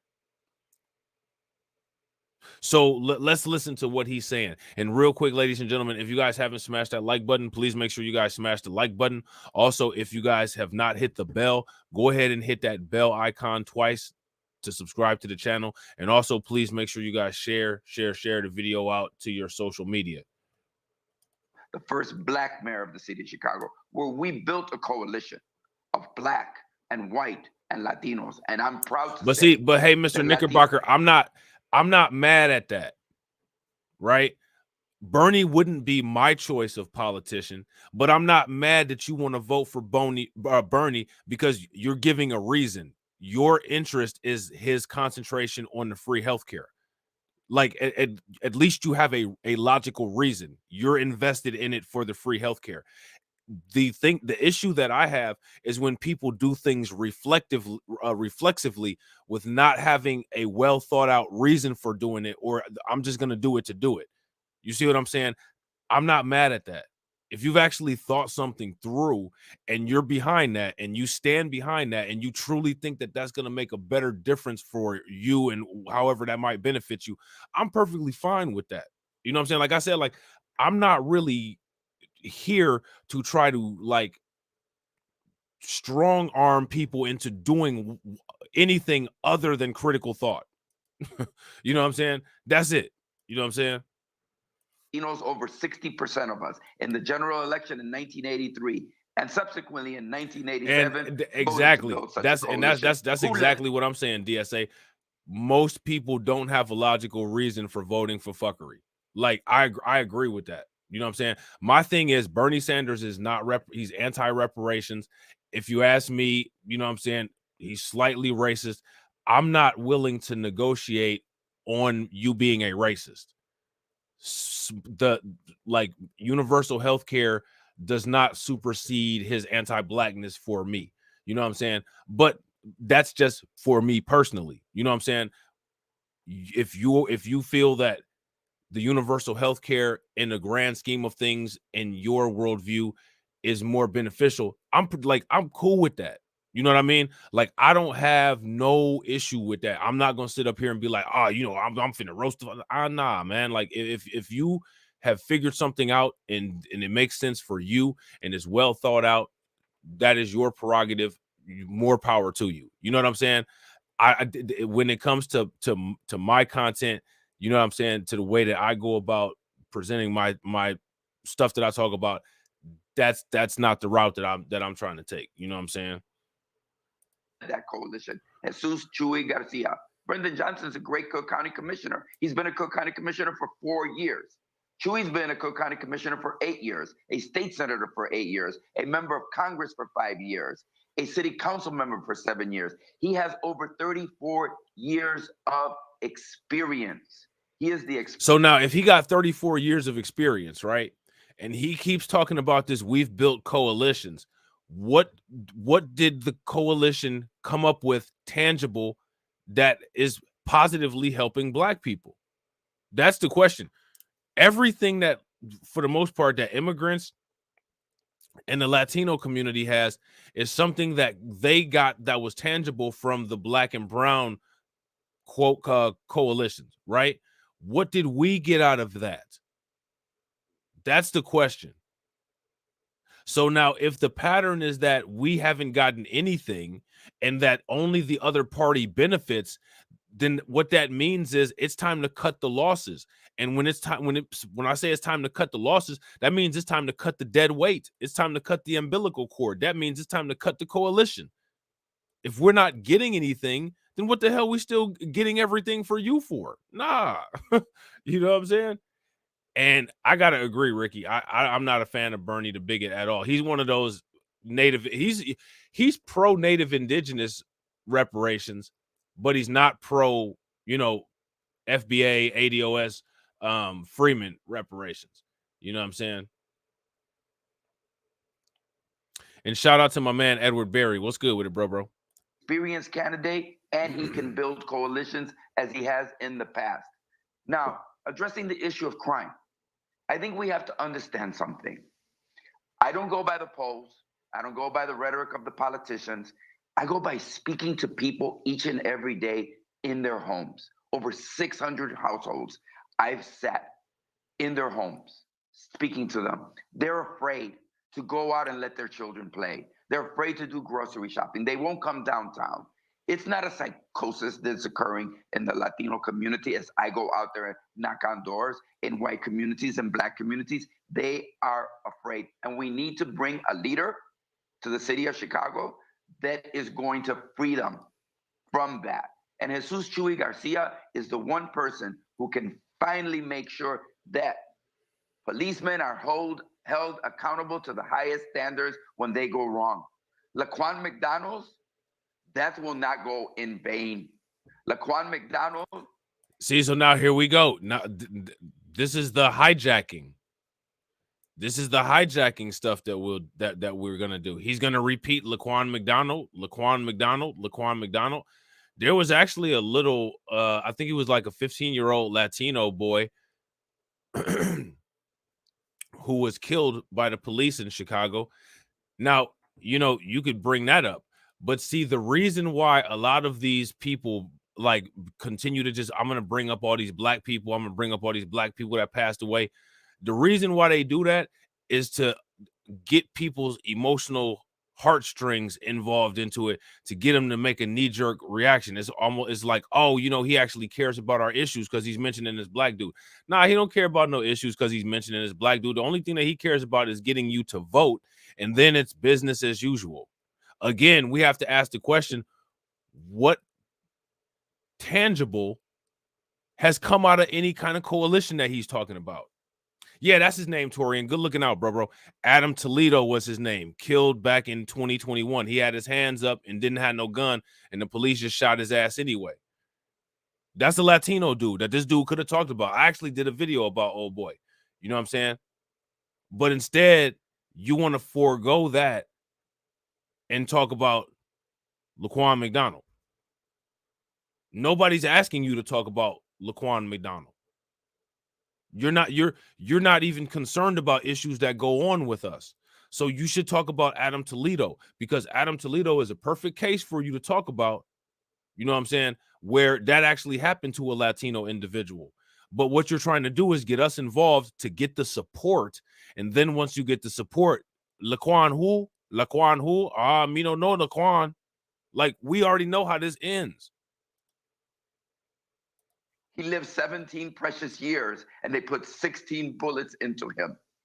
That should not happen in the city of Chicago, where it's 7 times more likely if you're black to be shot by a Chicago police officer. There we go again. More likely if you're Latino. 7 times, like, there we go again. So then if there's such a significant gap between being black and getting shot by the police and then being Latino, if you actually care, why are you even mentioning Latinos? Y'all don't get shot as much.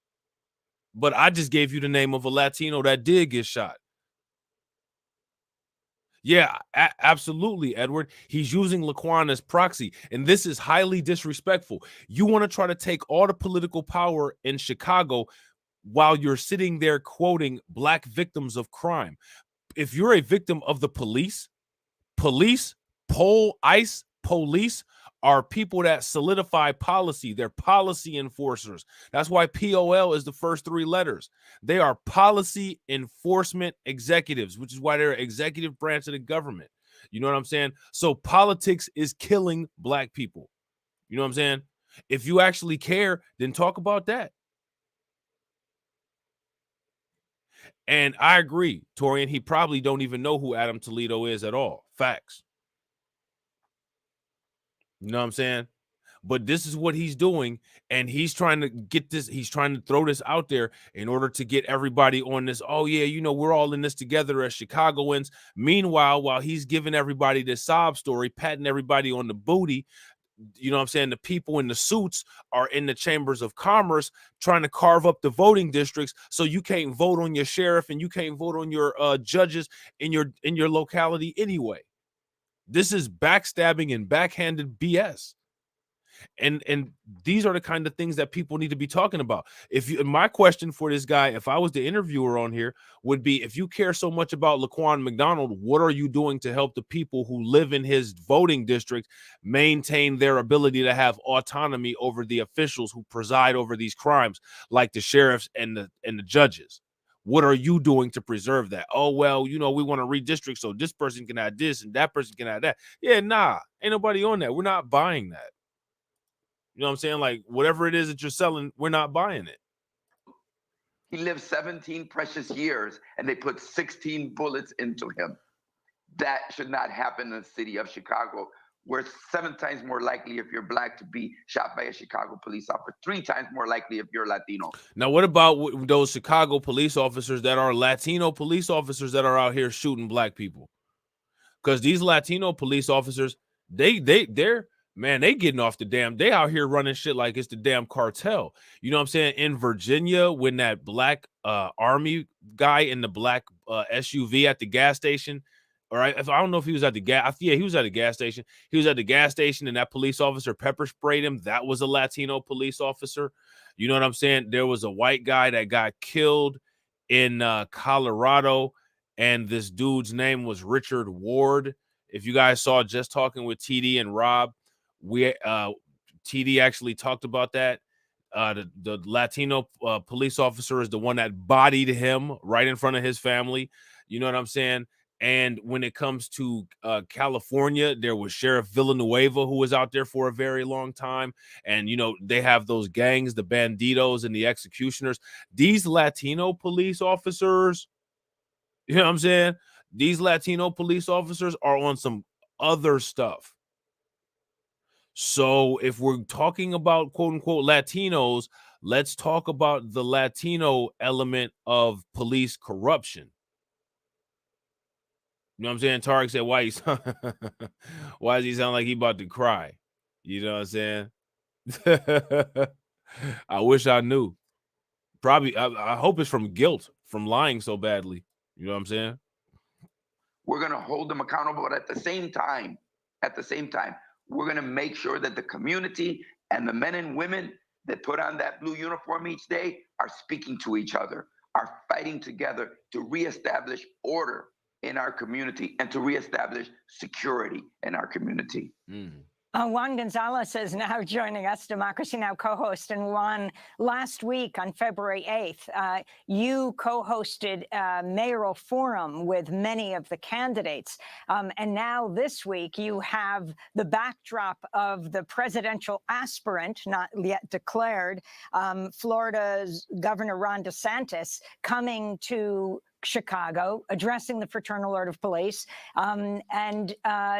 they are endorsing one of the candidates that's running in the Democratic race. Can you talk about, having moved from the East Coast to Chicago, why this is all so critical, Juan?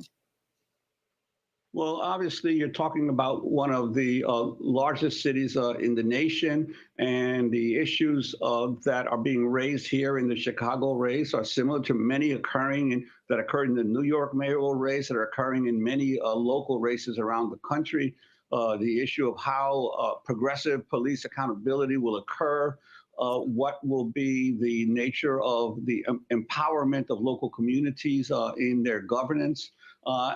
So these are some of the similar issues that are playing here. But I wanted to ask Barbara, in all likelihood, unless the polls are way off, none of the 9 candidates, including the current mayor, will get a majority of the vote here in this first round. And your sense of clearly the business community is largely lining up behind Paul Vallas. So now let's talk about that, because I think that's something that people need to understand the dynamic of.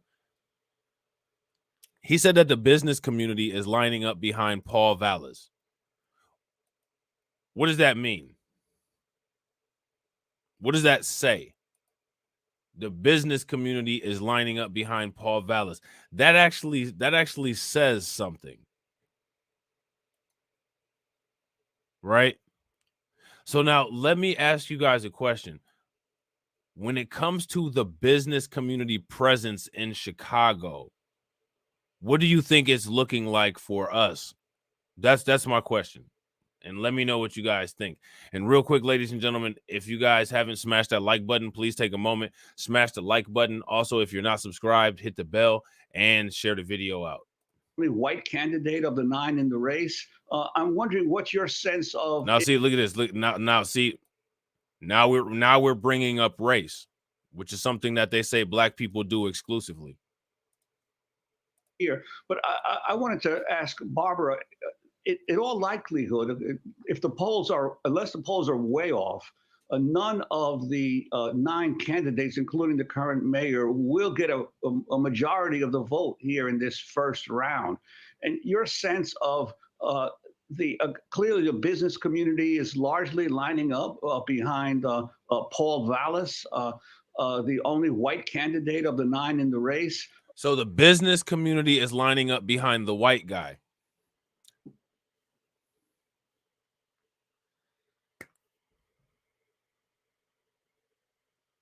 The business community is lining up behind the white guy.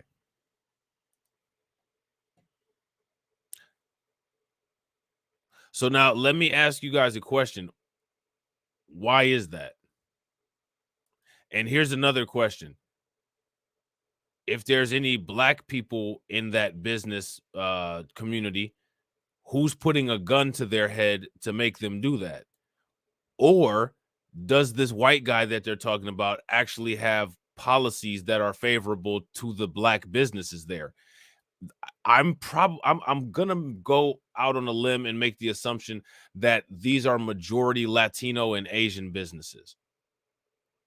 And the majority of Latino and Asian businesses, how they're looking at this is, if we can't get a Latino person, or if we can't get an Asian person, we know that if we get a white person, we might have to deal with some hiccups here or there, but the white person will do what we want everybody to do, which is make sure that Black people are cut out of the business starting opportunities so that they can remain consumers only.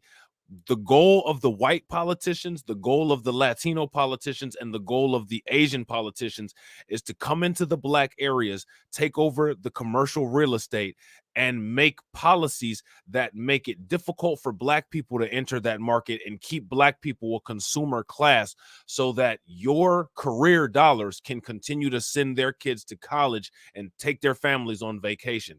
That is their politics and political goals 101. Period. And it doesn't matter how many people say that it's not, because it is. We can prove this time and time again.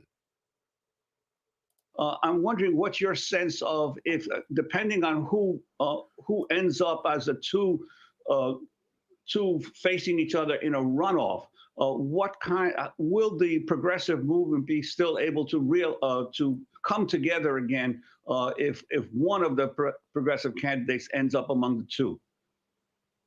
I think yes, we will. Look, we choose our candidate, the person who we think is the best person to move a progressive agenda at any given moment in time, and then we deal with the political reality in hand that we are dealt. None of us are going to vote and feel like our job is done. Whoever is elected, we're going to have to fight to hold them accountable. We're going to have to push them because they're going to be pushed on all sides. So I do think the movement will come together behind the most progressive candidate in a runoff. Paul Vallis is our worst nightmare. And, you know, the fact that DeSantis... So that is interesting, right? She says that Paul Vallis is the worst nightmare, and Paul Vallis is the business guy that everybody's lining up behind.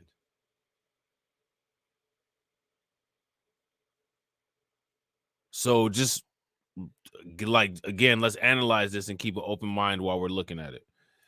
Comes now, I think, has really lit a fire under some people who may have been less excited about voting in this cycle, although I think there is a lot of motivation and a lot of excitement, because I think he really shows us a kind of authoritarian future, a neo-fascist future. You know, he is reminding us of the worst case scenario, DeSantis, that is. And of course, he's aligned with folks who are aligned with Paul Vallis. So I think we take that threat very seriously. But I do want to go back to this question of police and crime. Right, we saw the largest mobilization in this country's history in 2020 after the murder of George Floyd. That was not an isolated incident. People feel terrorized in their homes, not just by crime, but also by what the police will do if they go out of their homes. What will happen to their sons and daughters if they're you know, coming back from a party and get pulled over by police? You know, what will happen if police come and indiscriminately decide who's a criminal and who's not? So there are a lot of fears, and we have to have complex answers to complex problems, right? I mean, we all want simple solutions. We want push button solutions. Cops sound like a good answer to people because that's what we've been socialized to listen for, but that is not a solution. And so what I'm looking to, you know, in this race, and what we're all hoping for, is a set of solutions, from housing to jobs to de-escalation in our communities, to viable schools that really give children, young people, alternatives. We're looking for all that in whoever lands in City Hall in Chicago. But yes, we will unite around the most progressive candidate, or the least harmful candidate. So she's saying that we'll rally around the most progressive candidate, or we'll rally around the least harmful candidate. So basically, I hate to say this, right? But it sounds like she's taking that route of the fear tactics where, you know, anybody that we get is better than somebody that mirrors a Ron DeSantis. And that's not the way to do politics. That's that lesser of two evils nonsense that I was trying to tell people. That's not the way to go about the election when it came to Trump and Joe Biden. Like, no, you know what I'm saying? Like, that's lazy shit. It's the less of two evils. Ain't nobody trying to hear that bullshit. Critically think and figure out somebody that's of a benefit and why they're of a benefit, and stand behind that decision or stand behind that solution. Cut the babble out. So what she's doing right now is she's taking a position of not holding down a definitive position. Less harmful. When it comes to the situations that we're in, any politician can be harmful. We need to know specifically what it is that we're going for. Now, here's the question, right? If a DeSantis-like candidate is actually going to make policies that are harmful for immigrants, that might not be a policy that's specific to us, and nobody's a fan of DeSantis, but that might create some time and a little bit more favorable of an environment, because you're not getting a progressive politician that's going to flood political zones with migrants. So you have to look at the cost benefit analysis. Okay, I might have to take it on the chin here for this particular issue, but the net benefits of this make more sense for me in my particular situation. That's not, if you ask me, that's not choosing no less of two evils bullshit. What that's doing is what businesses do all the time. Businesses always do a SWOT analysis. Business always do a cost benefit analysis. You know what I'm saying? What's the cost of having a neighborhood flooded with migrants that they then are going to make legal? Then they're going to be competing with you for jobs. And I'm not talking about the type of migrants that people like talking about. You know what I'm saying? I'm talking about Asians and Latinos. Those people are going to be competing for the same jobs that artificial intelligence is going to be competing for at this moment, until artificial intelligence is able to do more complicated jobs. They're going to be competing for the lower level jobs, right? When it comes to competition against the low level jobs, who's at risk to take the biggest hit?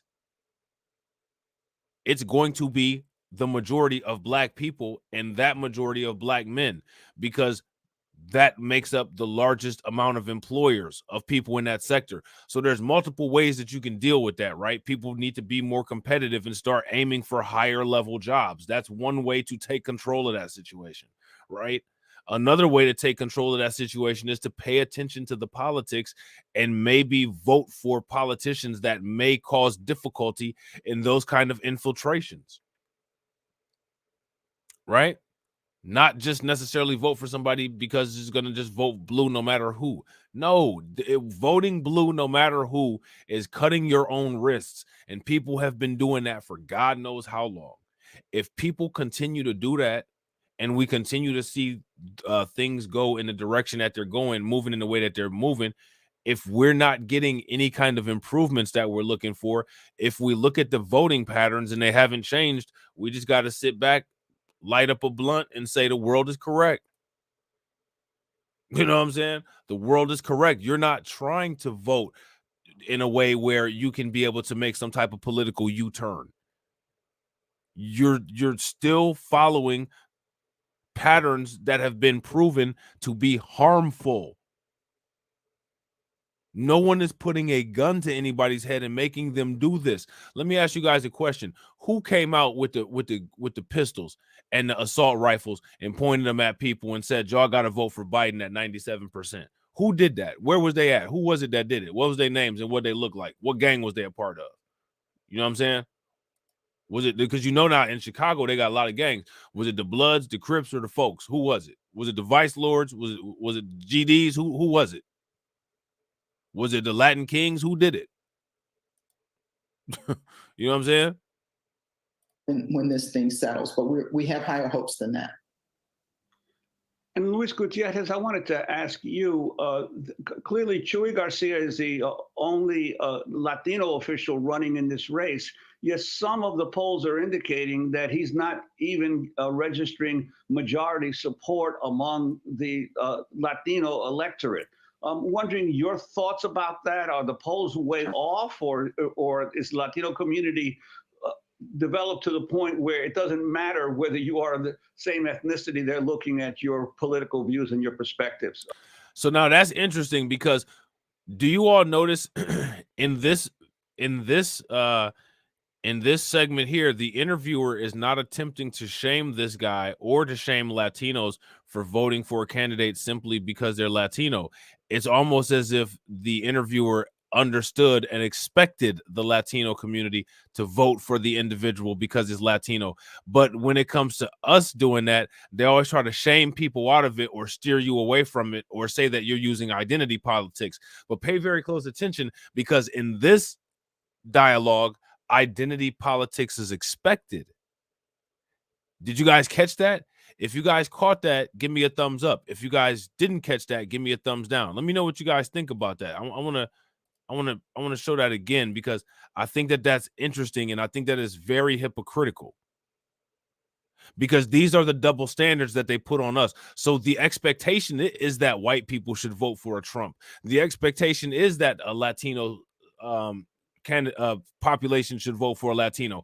But when it comes to black people, you know, we just got to vote for everybody, and we got to be open-minded, and we got to have just the clarity and the ethics and judgment of just going beyond these things that other people do on a normal basis.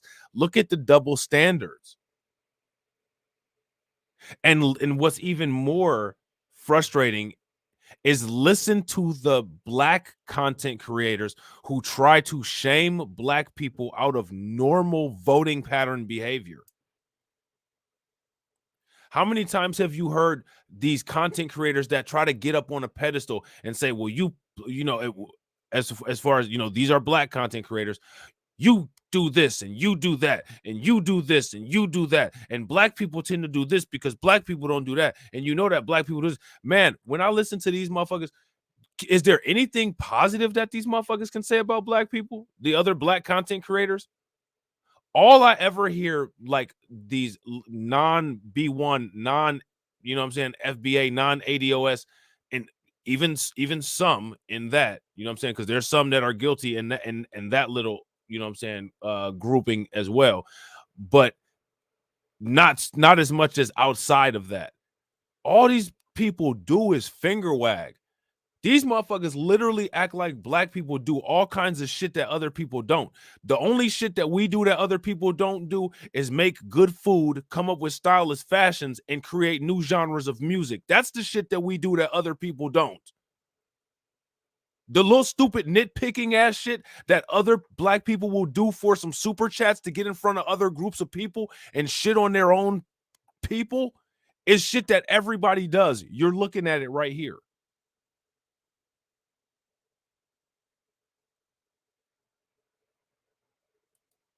Like, watch this. Chuy Garcia is the only Latino official running in this race. Yes, some of the polls are indicating that he's not even registering majority support among the Latino electorate. I'm wondering your thoughts about that. Are the polls way off, or is Latino community developed to the point where it doesn't matter whether you are the same ethnicity, they're looking at your political views and your perspectives primarily? Sure. Well, number one, WBEZ, NBC Telemundo put out a poll 10 days ago showing Jesus Garcia in second place. Notice how now he referenced Latino media. Did y'all notice that? Notice how he referenced Latino media. We can't even get black politicians to reference black media because they're part of the Democrat shill machine.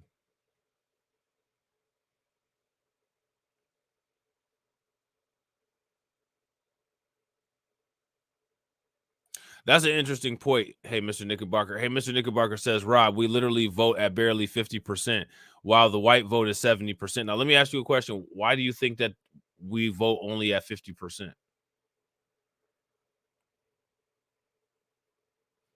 We aren't voting blue no matter who. We are abstaining, and the Democrats know it too. That's why they focus on the 97%. If we're not voting blue no matter who, why out of that 50% figure, Why did Stacey Abrams get such a high percentage of black support? Why did Joe Biden get such a high percentage of black support? Out of that 50% of people that are voting, a large percentage of that 50% are voting blue no matter who. So now here's my thing, right? That right there to me shows that people don't really understand how this chess game works, because we have to develop the candidates. And check this out. You have to develop the candidates through business. And that's one of the reasons why they have you voting for these people that make it impossible for you to start a business. You have to pool your money together with businesses to create super PACs and fund grassroots politicians, help with campaign costs. You know what I'm saying? Like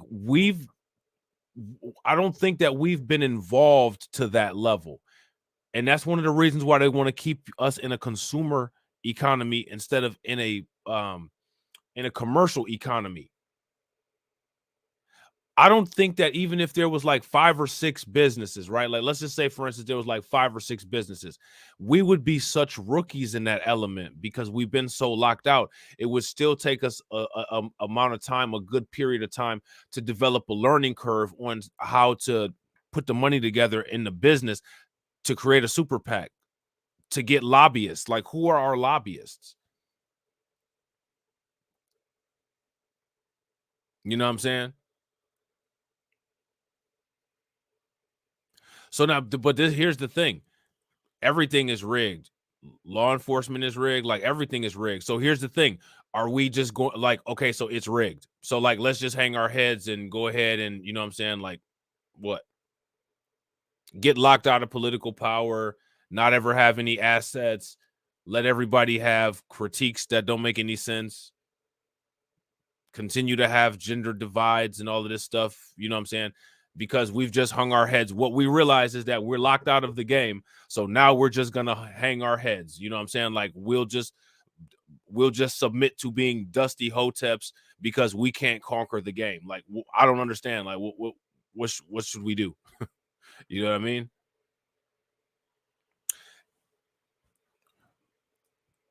Right. So my thing is, if the parties are rigged and we're coming with our own super PACs, our own businesses, and we're getting our own politicians, creating them and cultivating them from the ground, our politicians, if we cultivate them from start to finish, they've never been in the political system. So regardless of what our candidates are doing, they're going to be working directly for us. They're not even going to have any exposure to the right left system that's in place right now until they actually get into Washington. You see what I'm saying? That's one advantage that we would have from actually getting things together and doing that. We're not going to be dealing with career politicians. We're going to be dealing with people that we cultivated. We're going to be dealing with people that are repeating our talking points from the think tanks that we've developed. You know what I'm saying? We're going to be funding these people with dollars from businesses that we created. It's going to be totally isolated from the political system and the machine that's already in existence. You know what I'm saying? I agree. The wings are gone. You got like establishment Democrats and you got establishment Republicans. You know what I'm saying? And if you look at it, those are all the same party. They're all neocons. They're all pro-war. They're all pro-dem folks. You know what I'm saying? And they're all anti-black. You know what I'm saying? And I agree, Val.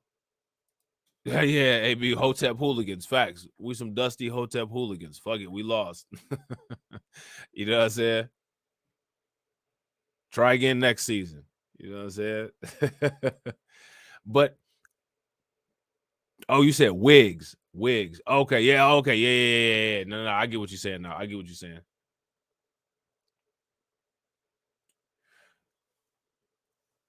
But now here's my thing, right?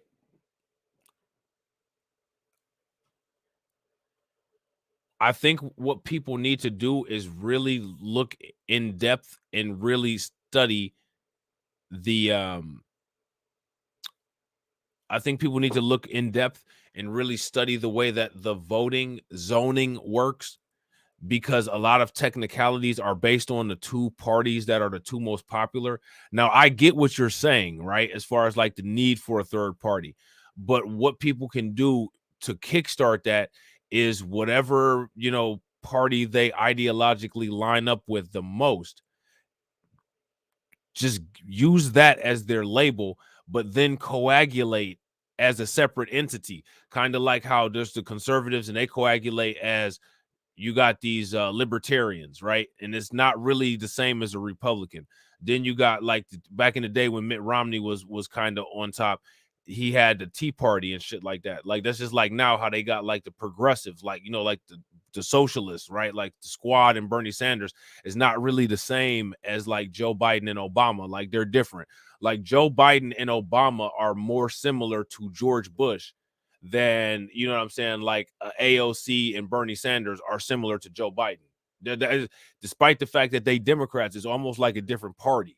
It's the same thing as like you got Marjorie Taylor Greene and Rand Paul and Lauren Boebert. They're not the same as like a Mitt Romney. They're different. They're not the same as that dude that's the Speaker of the House. They're all on the same side as far as we're some anti-black adosos, but politically they have some ideological differences that can cause rifts. You know what I'm saying? People need to understand how to multitask. And people aren't going to get the learning curve of multitasking unless people jump into the pool and don't give a fuck whether the water is cold or not. Your body adjusts once you get into the water. There's two things that'll happen if you jump into some cold water. The first thing that'll happen is your body will adjust. The second thing is that your body won't adjust and you will die of hypothermia. And the fourth thing is you won't adjust immediately, but as you're floating around in there, then you'll adjust. Like, and you know what I'm saying? Like, and at where we're at, if you ask me, people haven't even jumped into the pool yet. People still just are standing at the edge of the diving board, just looking at the water. You know what I'm saying? People just at the edge of the diving board, like, ooh, did the water look cold now? You know what I'm saying? Like somebody needs to. You ever been at the swimming pool and you know what I'm saying, at the edge of the diving board and somebody just run up behind you and just knock you into the water? Somebody need to just do that. Just, you know what I'm saying? Just go ahead and get somebody a little gut check and push them off. Push them on into the pool. You'll be all right. You'll figure it out. Yeah, flop on in there. Land on your stomach. You be stinging for a minute. Like, oh, I feel like somebody just slapped me all in my stomach. You'll be okay. It'll go away. You know what I'm saying? That shit'll go away. You'll be all right. Chuy Garcia is the only Latino official running in this race. Yes, some of the polls are indicating that he's not even registering majority support among the Latino electorate. I'm wondering your thoughts about that. Are the polls way off, or is the Latino community developed to the point where it doesn't matter whether you are the same ethnicity? They're looking at your political views and your perspectives primarily? Sure. Well, number one, WBEZ, NBC Telemundo put out a poll 10 days ago showing Jesus Garcia in second place. He's always been in first and second place in every scientific poll, not survey. And he deserves to be there. And Juan, I don't know what the polls say, but I invite you to my home. Last night I called a Latino woman. She's 72 years old. And you know what she told me? She said, tell Chuy, yo soy de él. I have never heard such an endorsement of a candidate. I am his. Yo soy de él. I wish people could understand the impact of those words and what they had on me. He's going to carry, let me just make it clear. When he ran against Rahm Emanuel, he carried the Latino community.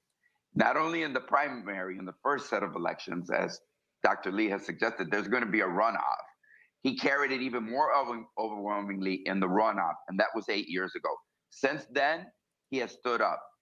And I just want to talk a little bit about progressive politics. Who is the progressive candidate? See, so now he about to talk about the progressive candidate, and we're gonna have to, if you figure out who that person is that y'all talking about, hey, Mr. Knickerbocker or Edward, let me know so I could do some research on them. So maybe we could like talk about them and see what exactly happened. You know what I'm saying? Because if what you guys are talking about is the case, my question would then be, well, how come people haven't re-looked into that and tried to, recreate that process so that they could either get somebody on the ballot so that there's not that hard of a time getting them on the ballot, or you know what I'm saying, so that could be addressed, like, yo, we got this candidate that we want to get up on here, you know what I'm saying, but like we can't because of these processes that people don't know about, you know what I'm saying? Yeah, that's irritating, Edward. And shout out to my man PD Chicago B1. The Green Party is a branch of the Democratic Party, though. The Green Party is socialist. Have you ever looked at their policy platform? They got like literally their platform is the same as everybody else's.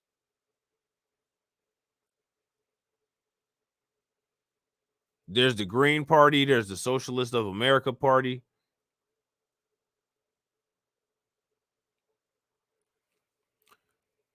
Mr. Gutierrez, I think he's from Chicago. The Green Party, it is a separate party, but they're still Democrats. They're still leftists.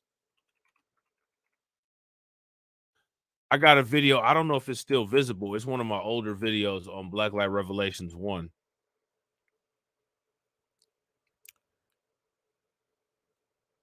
But let me see. Hold on. I'm about to show y'all this real quick. The Green Party. The Green Party is leftists. Oh, shit. What the fuck? Hold on real quick. And the thing is that the Green Party is eventually going to take over the Democratic Party. Like they're setting the stage for it. You know what I'm saying? Have you ever looked at their have you ever looked at their policy platform page? This is just a Wikipedia article. But as you guys can see right here, Green Party platforms typically embrace social democratic economic policies and form coalitions with other left-wing parties, which is the Democrats, which is socialists. You know what I'm saying? And as far as reparations being a quote-unquote leftist idea, I tend to disagree with that because reparations is simply a reciprocal for damage that was caused. It's used as a quote-unquote left-wing, an attack on left-wing politics from a right-wing perspective of talking point, but all that is just white people deranging internal politics. You know what I'm saying? Reparations is not it shouldn't be a partisan issue at all. If we were actually an honest America, reparations wouldn't be a partisan idea at all. How is Holocaust compensation nonpartisan, but reparations is a leftist idea? It doesn't make any sense. You know what I'm saying? Make it make sense. So what that would mean is that damages in a court case are a leftist idea. Any kind of recompensation for damages that occurred are a leftist idea. The train that blew up in East Palestine, if anybody repairs anything, if they don't just let that shit sit there and rot, that's a leftist idea. You know what I'm saying?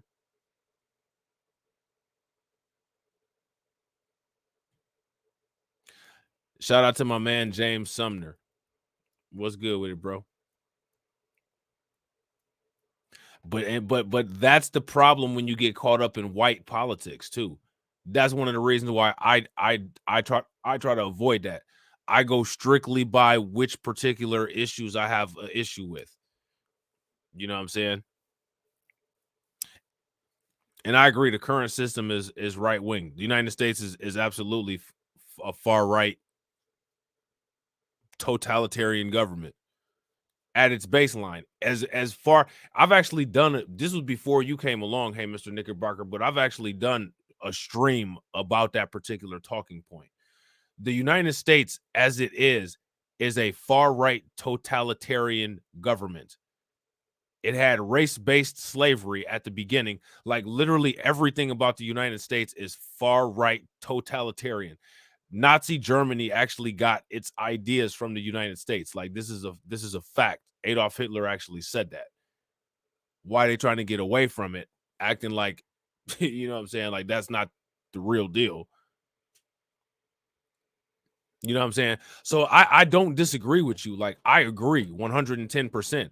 These all degrees of politics that we have, like even when people talk about leftists here in the United States, if it's in the United States, you know what I'm saying? Our left wing is still right wing compared to everybody else, everywhere else in the world. You know what I'm saying? So like we could sit here and say like, yeah, you know, we got Joe Biden, who's a left wing Democratic government. You know what I'm saying? Okay, that's true, but we're still America. We're still extreme far right. There's no getting away from that. You know what I'm saying? All right, Jared, take it easy, bro. Shout out to Detox. What's good with it, bro? And shout out to One More Chance Get Back. What's good with it? So yeah, so I'm with you. I'm on the same page as you, hey, Mr. Knickerbocker. I agree. You know what I'm saying? In this race, there may be more than one. Because I remember 1986, gay rights ordinance. Huey and I had just arrived in the city council. The cardinal, Bernadine, the cardinal of the city of Chicago, threatened with excommunication. Huey's Catholic, I'm Catholic. He comes from a community devoutly Catholic, and yet he voted for the gay rights ordinance. It was defeated because in 1986, we didn't have the power to pass it. We subsequently passed it in the Chicago. Grimlock said he got a non-foundational Latino hairline. City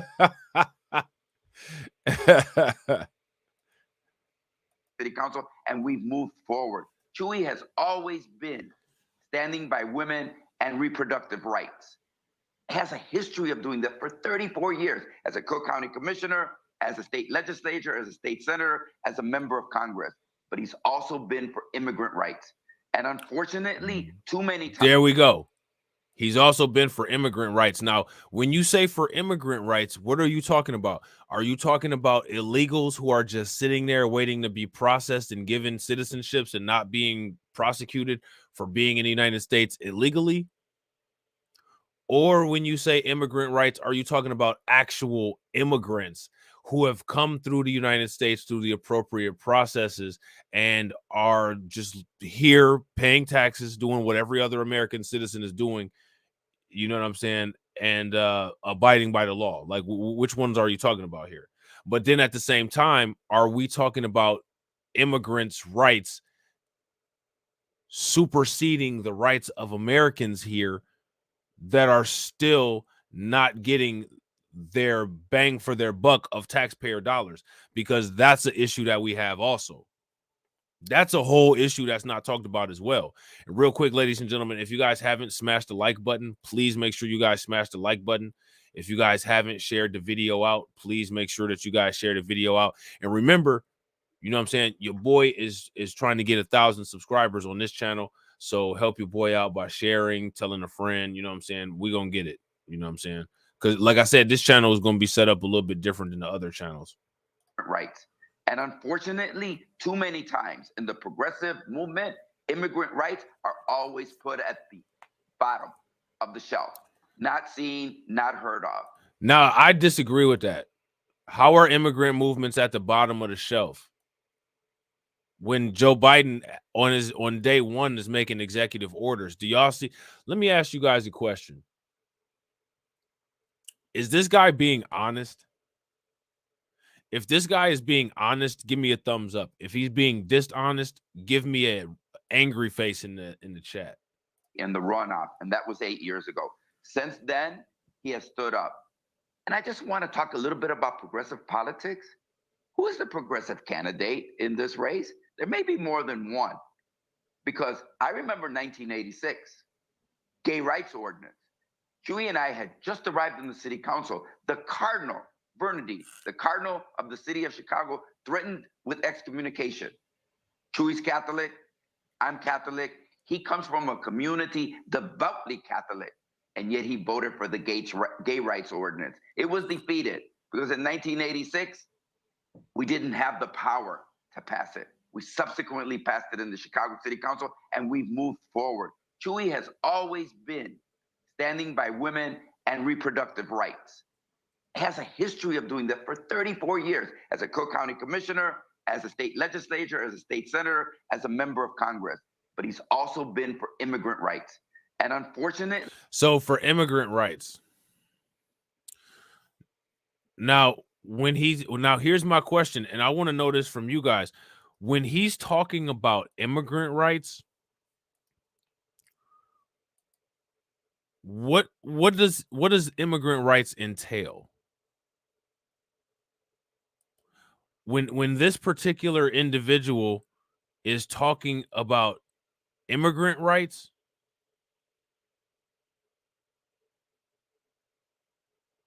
what particular immigrant rights is he talking about?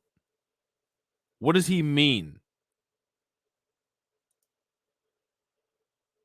What does he mean? Seriously, sit back and think about that. Now, then after you've sat back and thought about that, ask yourself the question, those areas that he plans to represent, right? Those places in Chicago where he's going to be doing most of his representation.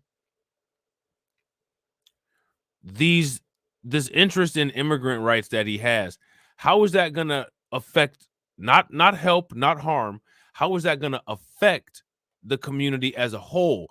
And who will be affected by what and how? See, that's the shit that you got to ask. Too many times in the progressive movement, immigrant rights are always put at the bottom of the shelf, not seen, not heard of.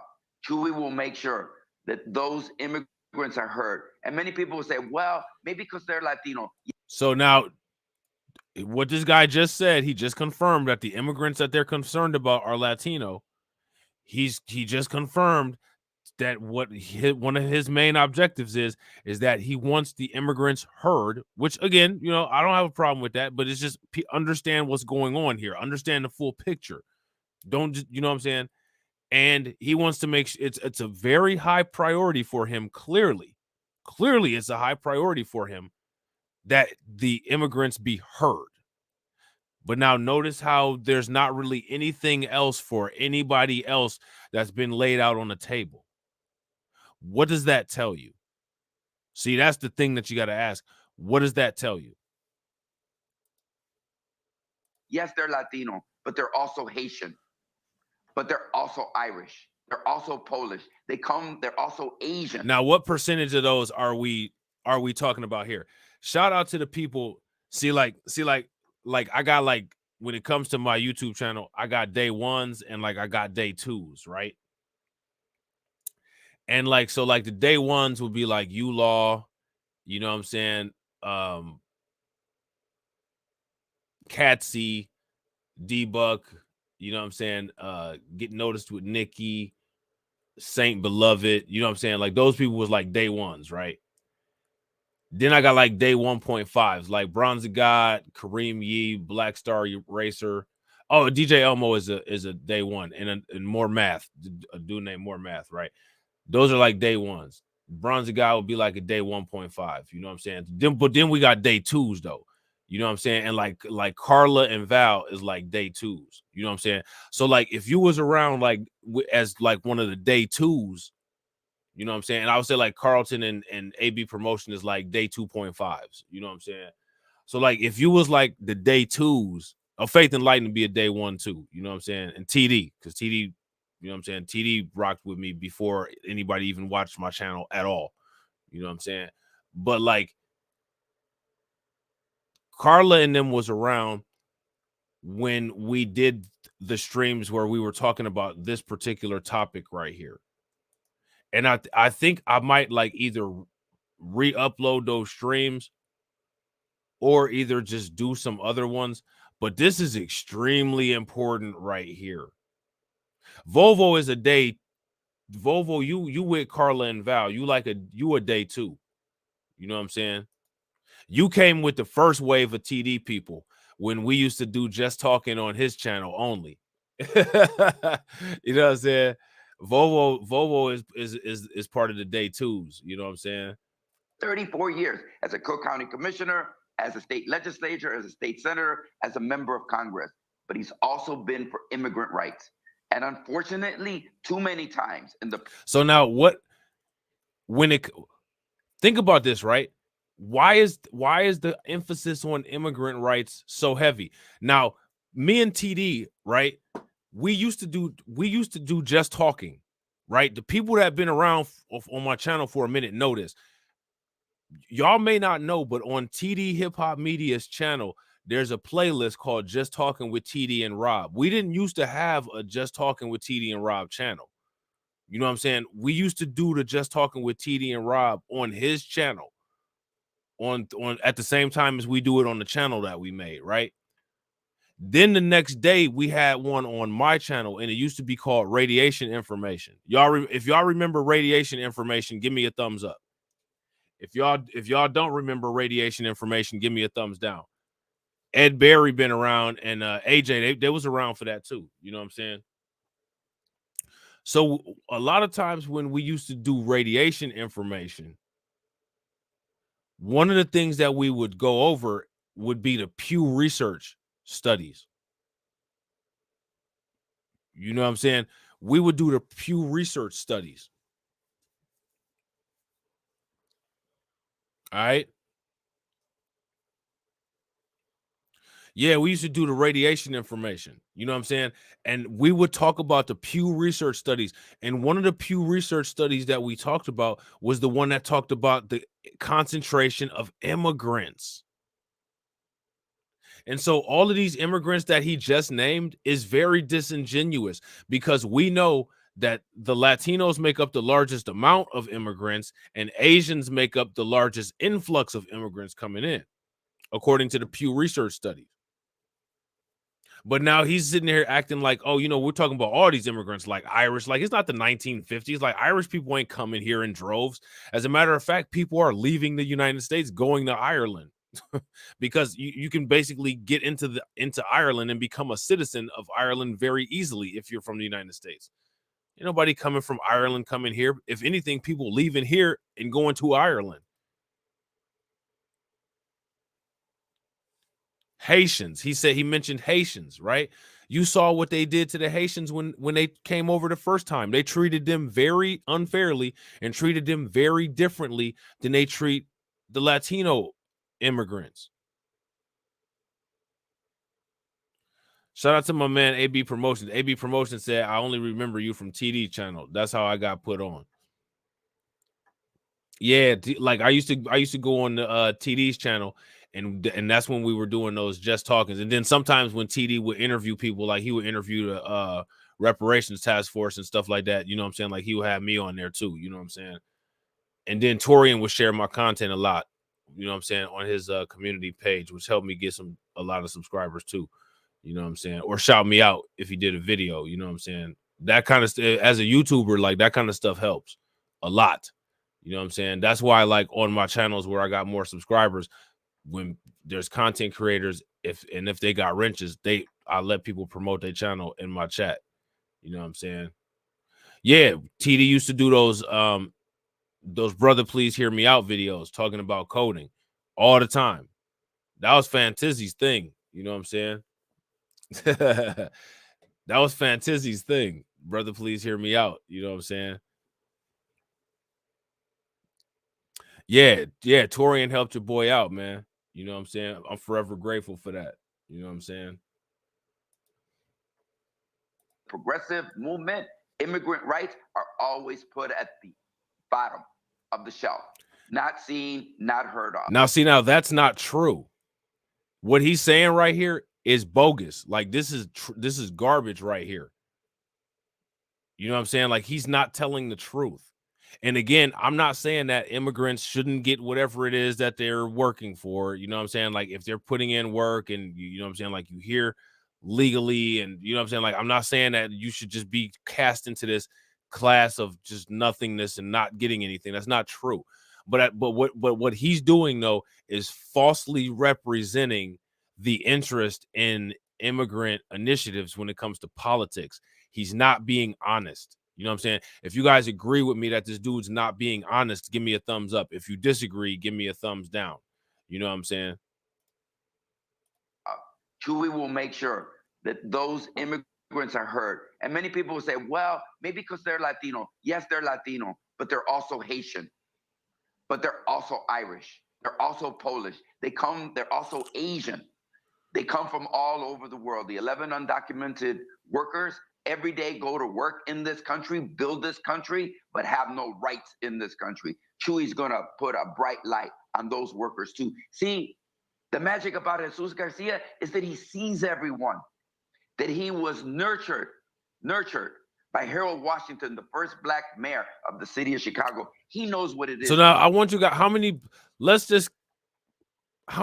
references to the first Black or to something Black has this dude referenced? He hasn't referenced anything Latino except for the person that he wants to be put in office. That brother, please hear me out. I think there's there may be some things in the works for brother, please hear me out. Y'all remember it was a minute where, like, you know what I'm saying? Like there wasn't no just talking with TD and Rob, and people was like, what's up with y'all? You know what I'm saying? Like, y'all gonna ever do that again? You know what I'm saying? So, it'd be some surprises every now and then. You know what I'm saying? It'd be some things popping off that don't be expected. So, you know what I'm saying? I'm gonna just leave that at that. To build a coalition together. And as Harold there you go. Us, now you're talking about building a coalition together, but this dude has mentioned the first Black this, the first Black that, mentioning Black people that got killed by the police. Bro, you haven't mentioned anything Latino. But also, none of what you're talking about, the things that you want to do, none of that is benefiting Black people.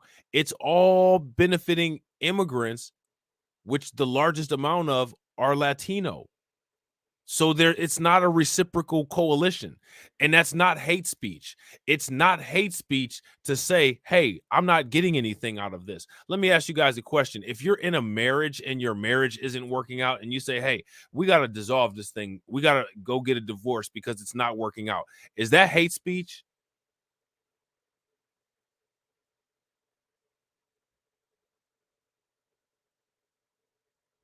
Yeah, no, the dude that he's advocating for is Latino. I think his name is Chewy something, Valdez or something like that. Nah, I don't think he's advocating for the Black dude. But don't quote me, he might be, but I don't think he is though. I think the Black dude's name was something Johnson, if I'm not mistaken. I don't think that's who this guy is advocating for. Because at the beginning, they were talking about, well, it's a Hispanic candidate, and the Hispanic candidates aren't even rocking with him all like that. You know what I'm saying? Build this country, but have no rights in this country. Chewy's gonna put a bright. What they mean that immigrants built this country. See, this is that dumb shit right here. Rights. And unfortunately, too many times in the progressive movement, immigrant rights are always put at the bottom of the shelf, not seen, not heard of. Chewy will make sure that those immigrants are heard. And many people will say, well, maybe because they're Latino. Yes, they're. And Chewy is Chewy is Latino, right? I'm pretty sure Chewy is Latino. I think the Black guy, I think his name was Johnson. Latino, but they're also Haitian, but they're also Irish. They're also Polish. They're also Asian. They come from all over the world. The 11 undocumented workers every day go to work in this country, build this country, but have no rights in this country. They build this country. They have no rights in this country. They got more rights than a felon got. And felons at one point were tax-paying citizens. They're still citizens. You know what I'm saying? They might not be paying much taxes in jail, but they're still citizens nonetheless. And citizens are supposed to come first.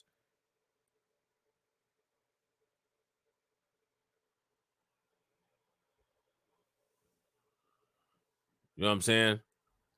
So like this dude, how are immigrants building the country? The country is already here. It's already been built.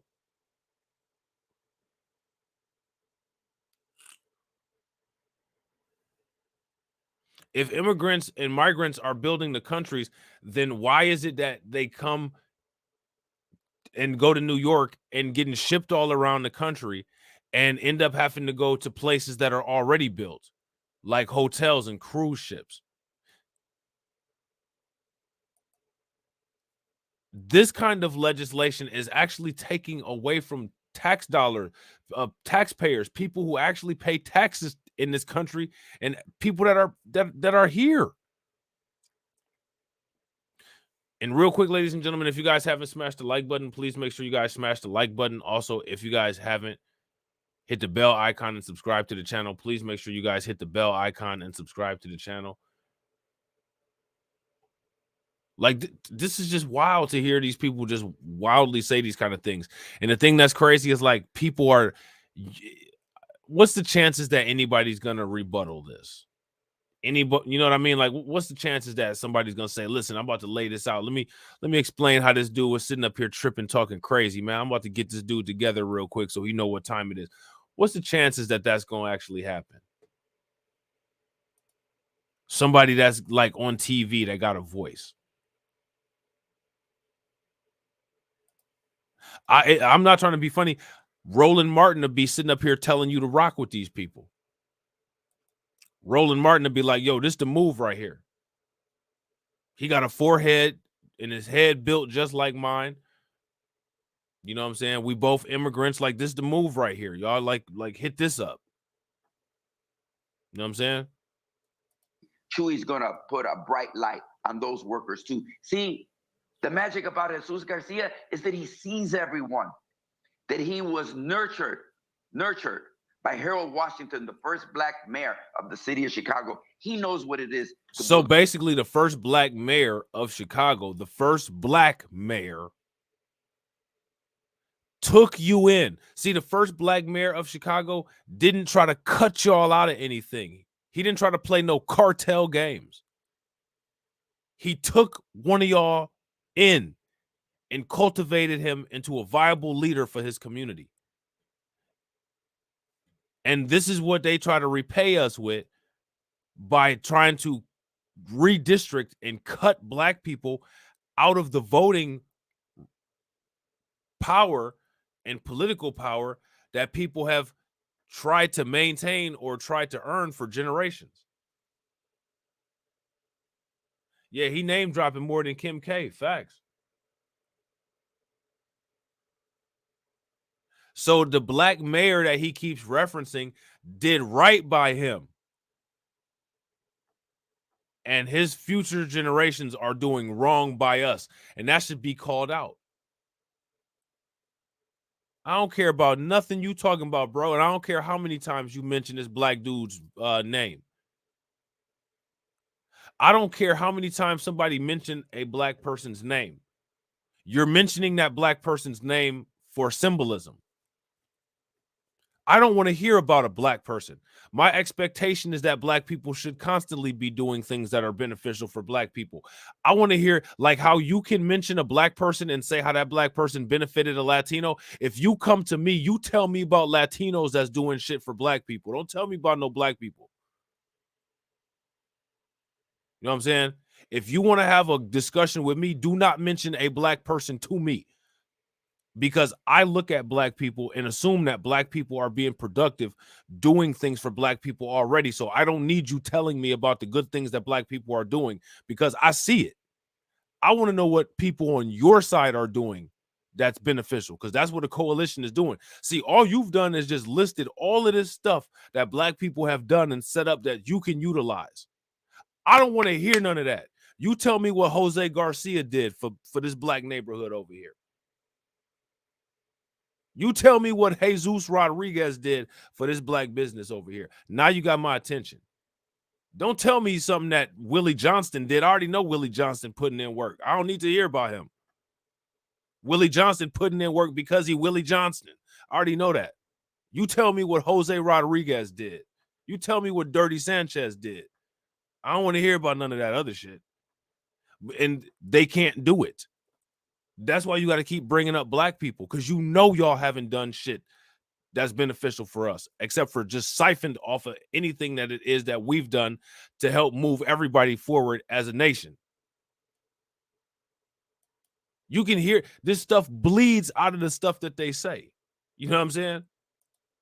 You don't have to reach for this kind of stuff. You don't have to go search Twitter all day. All you gotta do is just wait around till one of these people open up their mouth. That's the reason why they mention Martin Luther King all the time, because it haven't been no American that's purely ethical that wanted to see a better America. He the only one. And that was his downfall, assuming the humanity of other people.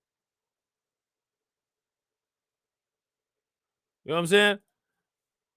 My man PD Chicago B1 says, I tell you what they did. Get Sanctuary City tag on Chicago. See? And they got the Sanctuary City tag on Chicago and said, good luck, black people. You know what I'm saying? The coalition together. And as Harold said to us, I see everybody. I will treat everybody fairly, but I also see people who have been unseen in the past. And Barbara Ransby, Here's the thing. I'm going to keep it a buck.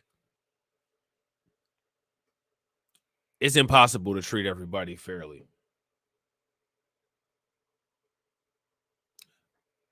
You just got to go for yours. Anybody that says that they treated everybody fairly is probably not being 100% accurate. I don't want to say anybody that says they treat everybody unfairly is a liar, because I'm sure most people that set out to treat people fairly actually set out to treat people fairly. And what ends up happening is that as a result of reality, you come to see that it's impossible to treat people fairly. It's impossible. Everybody's not a carbon copy of everybody. Everybody don't have the same situation. Everybody don't have the same expectations. Everybody don't have the same resources, needs, or capabilities. It's impossible to treat everybody fairly. The best you can do is the best that you can do. And when it comes to people not getting treated fairly, that shit of we're not getting anything from politics, that shit should be placed in a coffin and put 6 feet deep. That's not going to be accepted anymore. Y'all had the option of doing that for a long time. That option is being shut down now. That option is off the table. You know what I'm saying? That's how people need to start going into this. This kind of shit right here, nah, B. Just have about 30 seconds, but I'm wondering your sense of the impact of other questions in this race. For instance, the elections of the new police councils, community councils at the district level. Is this going to have an impact on turnout? What's your sense of what the turnout will be like?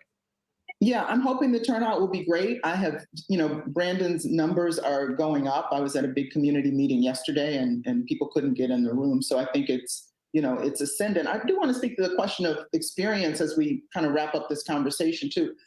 I come from the same generation as Chewy and Luis. We all have more experience than our younger colleagues and comrades.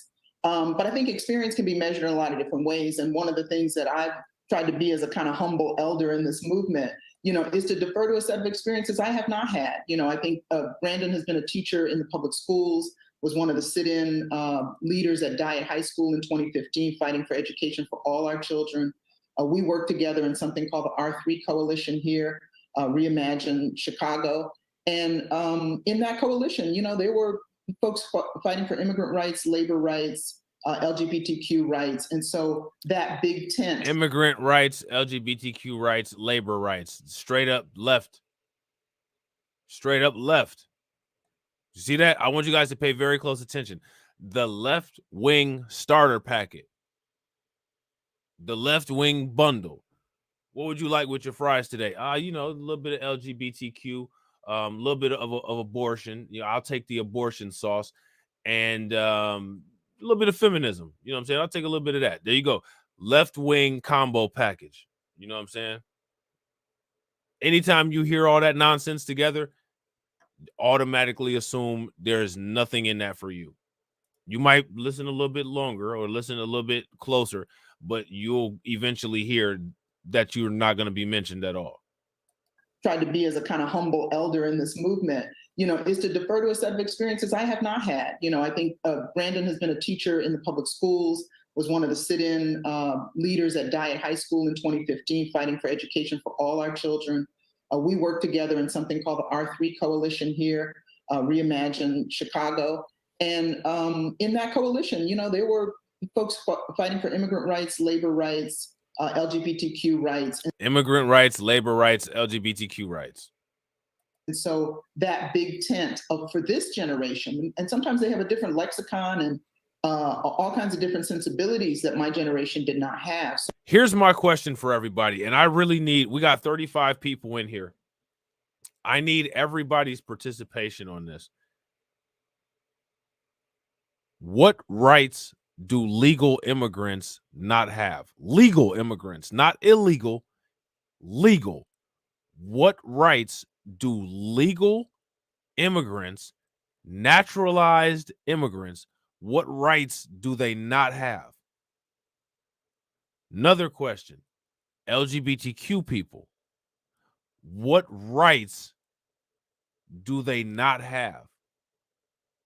LGBTQ people are citizens, right? Which means that for the most part, they can take advantage of all the rights of a citizen, right?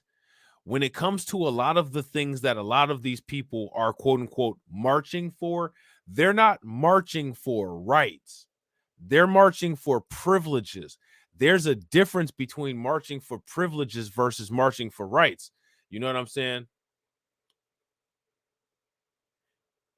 If I want urinals installed in women's restrooms because I feel that I identify with having a beard and wanting to wear a latex skirt and walk into the bathroom with my high heels on and flip my latex skirt out and whip it out and stand up peeing, I don't think that that's necessarily a right. I think that that's a privilege.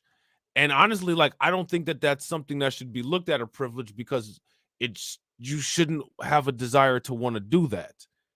You shouldn't have a desire to want to wear a latex sundress and a beard at the same time. Like, that shit don't match. You know what I'm saying? Talking about increased police presence, that's that shit that the fashion police should roll up on you with.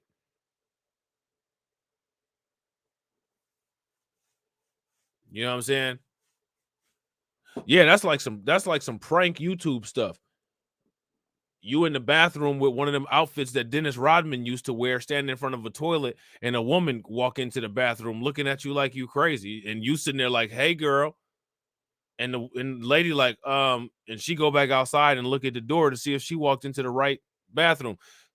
Dude at the stall in the woman's bathroom sitting up there talking about, "Yeah, girl, come on in. You in the right place. This is the girls' room, bruh."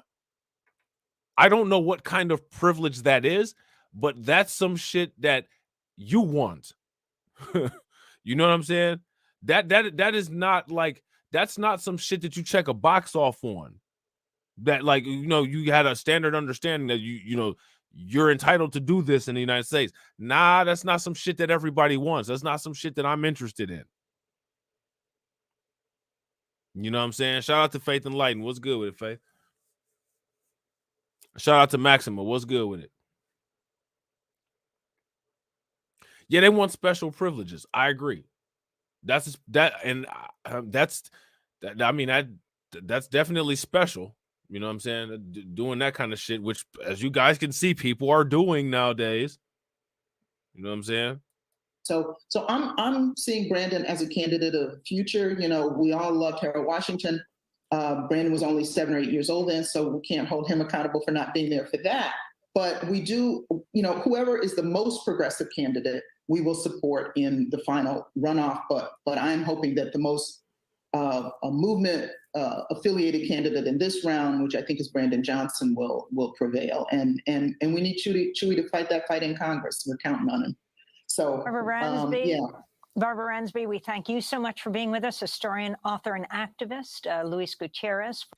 All right, so that's enough with that. So you guys basically get the picture. It's a mess. All right, that Chicago mayoral situation there is a mess. You know what I'm saying? And I am very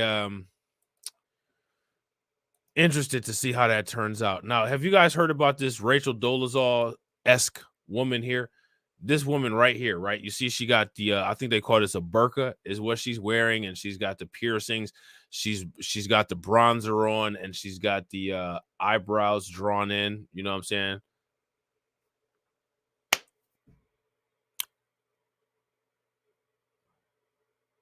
Let me ask you guys a question. When you look at this woman, what do you see? Director Kudo said Christina Aguilera. That's hilarious. She do kind of look like Christina Aguilera with a burqa on and shit.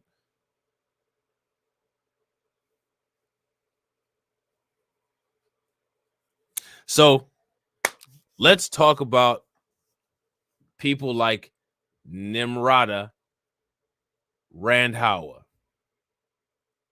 because this is some shit right here that black people can't do. This is that people of color bullshit. Okay? This is people of color bullshit.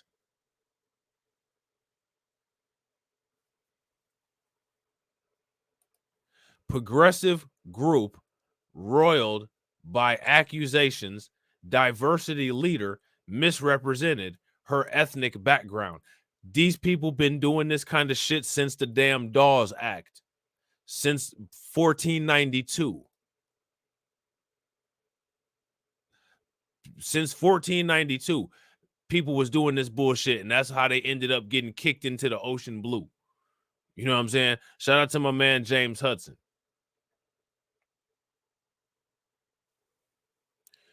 Progressive group roiled by accusations. Diversity leader misrepresented her ethnic background. The controversy at the American Friends Service Committee puts a spotlight on the diversity and equity industry shortcoming. No, it doesn't. What it should put the spotlight on is the history that certain people have of assuming identities that they're not a part of. The Dawes Act. Elizabeth Warren.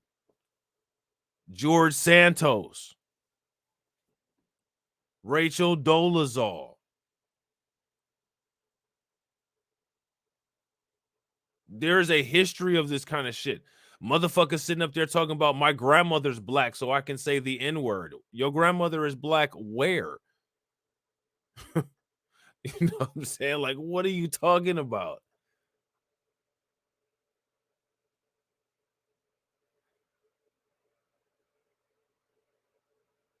This is they created the people of color designation to have a group of white people who can bounce between being white and being minorities in order to try to say, well, we're minorities, we can do it too. Man, listen, man, I ain't trying to hear none of that shit.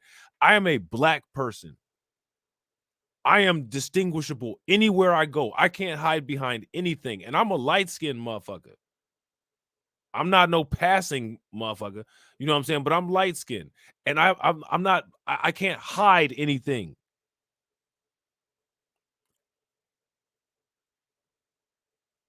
Even if I was super light-skinned and I had super fine hair and you know what I'm saying, like some different color eyes, my voice is a giveaway.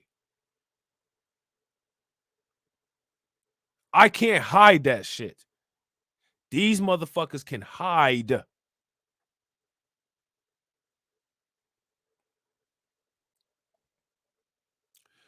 I agree, James. I don't believe that Myron Gaines is black. I'm not trying to hear no shit about motherfucking Andrew Tate being black and Sean King, the same thing with Sean King. You know what I'm saying? I be saying exactly, Mimi. Exactly. I've talked about that on this on this channel. My family is very diverse. My immediate family is very diverse. You know what I'm saying? Do that mean that when we was talking about Andrew Tate, can I say something as a white man? Man, hell no. People look at me like I'm crazy. But why would you look at me like I'm crazy when you can have an eighth of black in you and they'll take you up on Fox News and be like, well, this is coming from a black person's perspective. Are you serious? Y'all see that gymnast? Shout out to my man Moxie Approved. I think it was last year there was a gymnast. She was mixed. She was mixed, I think. I think one of her parents is black and the other one is white. But she got a lot of the white characteristics as far as like, you know, her appearance. You know what I'm saying? And, you know, they were calling her a black woman, which, you know, there's kind of been this shift where, you know what I'm saying, like the biracial thing is coming into its own identity. You know what I'm saying? Which, you know, it is what it is. You know what I'm saying? But I just thought that that was interesting, though. Y'all not calling her a white woman. That like when white people tell me about Barack Obama and tell me he's a black president, I tell them he's a white president. And they look at me like I'm crazy. And I look right back at them like you're crazy. I don't care how crazy you're looking at me. I'm looking at you like you're crazy because you are. You're telling me somebody that's 50-50 is black. I'm telling you somebody that's 50-50 is white. Now what? Like I'm just supposed to listen to that bullshit because you said it. Fuck out of here. Let's do the math. 50-50. 50 and 50 equals 100.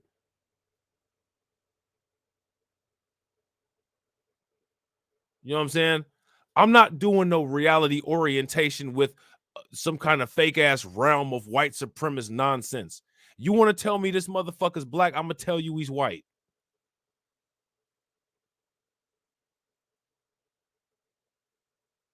Now, is that to disparage Obama? No. It's to make a point. And the point is that you're racist.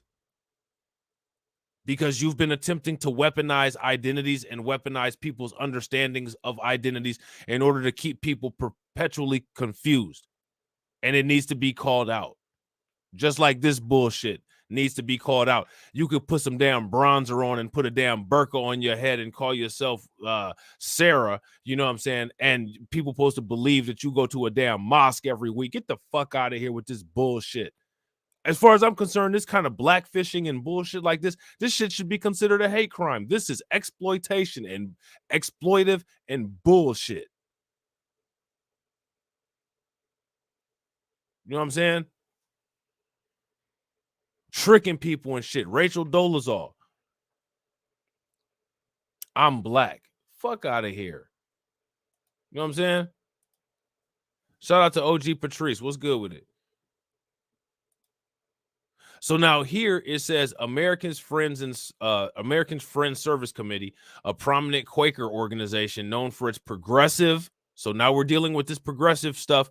And like I said, when it comes to the whole vote blue, no matter who, you know what the blue means, right? The blue rhymes with something. You know what I'm saying? That's what that blue means. You know what I'm saying? And social justice advocacy in the U.S. and abroad have raised an alarm about a woman holding a leadership position within the organization who they say has misrepresented her ethnic background for years and who they fear may be working on behalf of groups seeking to undermine their organization. All right. So now these people, now this that shit that AOC is doing. Nobody calling AOC out for that shit except for TD Hip Hop Media and other people in the black media. AOC literally said that she was every group of people. She like motherfucking what's the old girl name? She's like Whitney Houston. I am every woman. You a damn Indian woman. You a damn Latina woman. You a damn descendant of slave woman. You a damn Moor woman. AOC really be on that. I'm every woman. It's up in me. Like AOC really be on that. You know what I'm saying? She said all of that insanity. You're not every woman. You're a Jenny from the block. That's what you are. You're Jenny from the block. And there's nothing wrong with that. Stop faking the funk. That shit is offensive to some people. You know what I got for being black? Good health and a hard time. You know what I'm saying? That's what I got for being black. Good health and a hard time. You didn't get none of that shit. And you didn't contribute to shit either.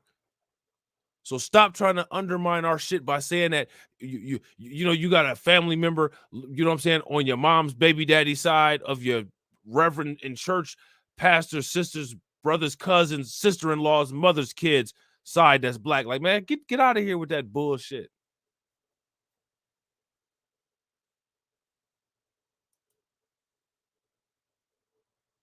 So now here it says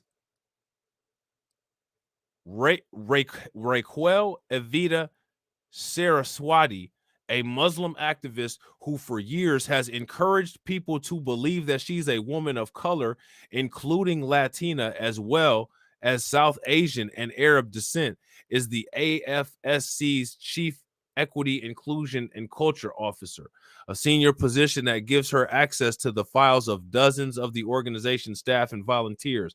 But Saraswati, who was born Rachel Elizabeth Seidel, and that sounds, and the Seidel, if I'm not mistaken, is one of them folks' last name, is not a person of color, according to her mother, Carol Perrone. So now these people, moms be telling on them and shit, man. Rachel Dolezal's mom told on you. She's, Rachel, get your ass in the house and take them damn braids out your head. What I tell you about coming down here on this side of town and letting them people put them damn cornrows in your hair? Get your ass back here in this damn house. Now this one's mom coming out and doing it. This one's mom is coming out here and doing it too. Rachel, girl, your name is not Habibi. Get your ass back in this damn house and take that thing off your head. The moms is coming out on these people. Let me catch you with that damn thing on your head again. You know what I'm saying? Let me catch you with that damn thing on your head again. That's your ass, Mr. Postman. Wait a minute, that's your ass, Mr. Postman. You know what I'm saying? This is nonsense. Notice how these women that do this bullshit always end up being the CEO. How the hell is your fake identity fraud, LifeLock ass the CEO? They don't just do it, they do it big. I'm gonna steal the identity and I'm finna steal the whole company and shit. These motherfuckers be embracing villainy out here. I be trying to tell people. You know what I'm saying? You may as well do it. Everybody else doing it. Shit. You see that, right? Everybody else, you know, when they said stop, don't do drugs because everybody else do it. Everybody else is doing it. Now they fucked around and made it legal. You know what I'm saying? They made smoking weed legal. They decriminalized all kinds of meth, crack, and heroin in Oregon and shit. You know what I'm saying? May as well embrace villainy. Everybody else doing it. You know what I'm saying? So she encouraged it. Now listen, I'm gonna tell you something. When these people be these super mixes, if you sound like you a damn mixed drink, you're lying about your ethnicity. Oh yeah, you know, if you sound like you're a wax mixed with a damn mixed with a damn Mexican restaurant and shit, you're lying, man. Get the fuck out of here. You're not Latino. and Arabic and East Indian and African. You're not none of that shit. Shut your lying ass up. How many motherfucking parents do you got? 6 dads and 7 moms and shit? No, you got 2 parents.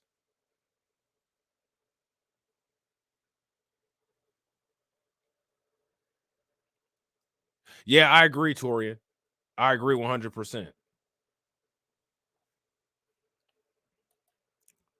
She says that she's of South Asian and Arab descent. Let me tell you something. Arabs, Muslims, and many of the people that are considered quote unquote from quote unquote Arabic countries are South Asian.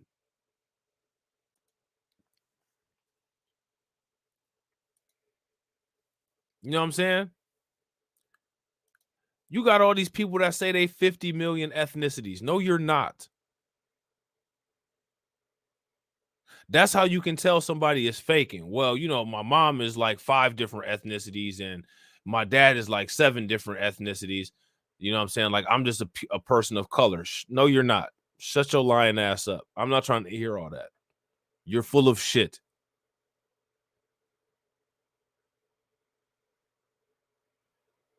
People will have you believing that their ethnicity look like a whole damn shopping cart and a bunch of different food from all the aisles fell into it and shit. Man, stop it with that bullshit.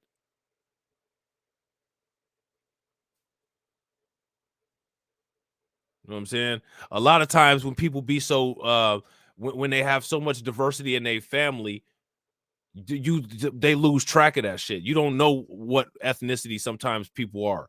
Sometimes people would just be very light skinned or, you know what I'm saying, very unique looking. You know what I'm saying? They won't look like just, you know, like the average every day just because, you know, they might have certain features that look closer to other things. And a lot of times the ethnic, like the diversity is so much of it is it's kind of just lost. You don't even really kind of know where all that diversity came from. You know what I'm saying? That shit happens with motherfuckers that have families that have a lot of diversity in it. So you ain't about to sit there and say you're this and you're that. And just like, man, nah, stop it, man. Fuck out of here with that bullshit. Those are those selling points. Immature motherfuckers use those selling points like when they trying to holler or when they trying to sell themselves to somebody. You know what I'm saying? And other times people like this use them when they're trying to get a job. This lady became the CEO. Just like Rachel Dolezal, she was a high level position at the EEOC, or at, not the EEOC, but at the NAACP.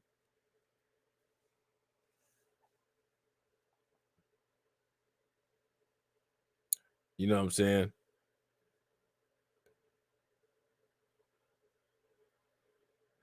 That and it's just crazy. It's just wild. And like, and I'm sorry, but like, there needs to be a criminal punishment when people do this. This is a form of identity theft. Like, it's not funny to me. But at the same time, you got to kind of question yourself too with like, how do these people get away with this kind of shit? And like, nobody really says anything about it. Like, nobody questions anybody on this shit. Nobody asks them any questions. Somebody tell me some crazy sounding shit. I'm about to start asking you all kinds of questions. I'm one of them motherfuckers. Oh, you said you did what? Let me see what kind of crazy ass questions I can ask you. Because I know you lying. I know your ass is lying. Let me see what I can ask you about this shit. So now it says that yeah, she was encouraging people to believe that she was a woman of color, including Latina, as well as of South Asian and Arab descent, is the AFSC's Chief Equity, Inclusion, and Culture Officer, a senior position that gives her access to the files of dozens of the organization's staff and volunteers. But Saraswati, who was born Rachel Elizabeth Seidel, is not a person of color, according to her mother, Carol Perrone. I call her Rachel, Perrone told The Intercept when reached by telephone. I don't know why she's doing what she's doing. Saraswati, her mother added, is of British, German, and Italian descent, not Latina, not South Asian or Arab. What y'all think about that?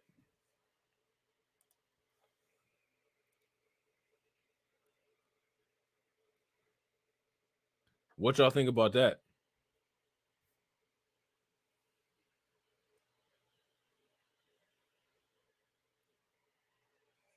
She's not any of those ethnicities that she said that she was.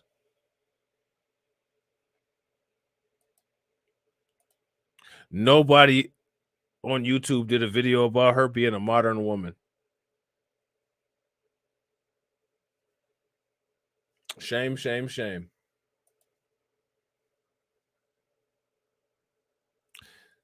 Look at this. Look at this. Saraswati, her mother added, is of British, German, and Italian descent, not Latina, South Asian, or Arab. I'm as white as the driven snow, and so is she, added Perone, who also shared with The Intercept photos of Saraswati as a child. She put her all the way out there. Her own mama did this. Her mama did her like Dana White's mom did him. Yeah, Dana White was a piece of shit, and he came out of me. That's what Dana White's mom said. Speaking of which, let's take a moment to just go in on Dana White. What kind of piece of shit are you if the woman you came out of says you ain't shit? Dana White's mom basically said, yeah, this motherfucker came out of me and I still think he's a piece of shit. That's crazy. Shout out to Dana White for, you know what I'm saying, causing a unfounded testimonial of his mom,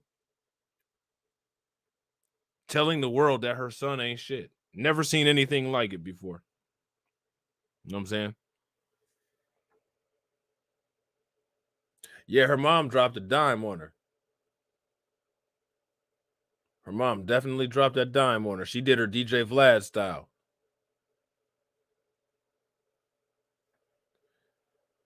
So now she also shared the photos. In the photos, which the mother asked not to be published, Saraswati's complexion is significantly lighter than the bronze look in the more recent photographs.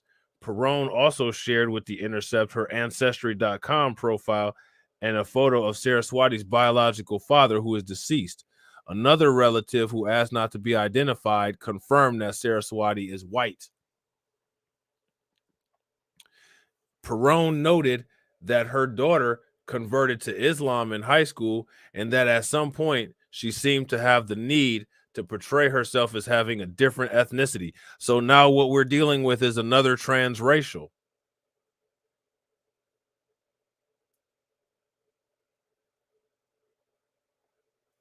So now here's my question. Based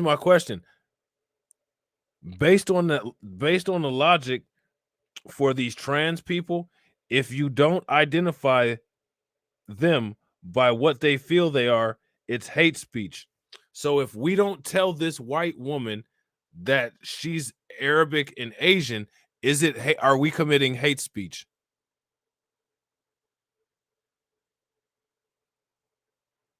That's my question. Because she feels today I feel like I'm Asian and Arabic. So I'm finna be Asian and Arabic today. Okay, but you're white. Oh, that's hate speech. Now, see, how does that shit work where you can do it with male and female, right?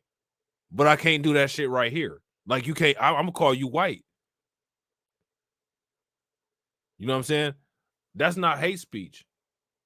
But just say, for instance, you decided to attach a dick to yourself and I called you a woman. Now that's hate speech. How that shit work? I feel like being a man today, so I'm put this strap on over here and have it hanging outside my pants. Well, you're a woman. Oh, you did some hate speech now.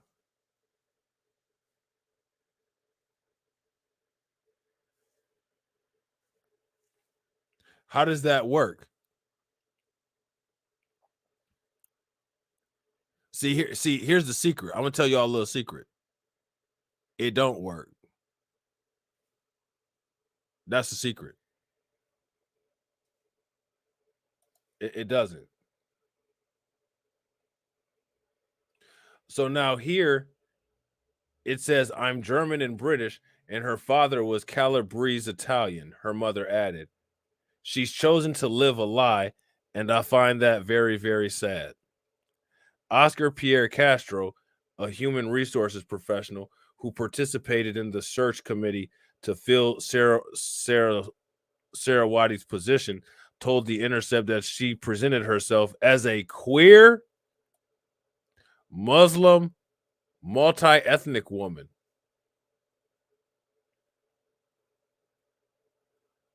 Okay? So she was a queer.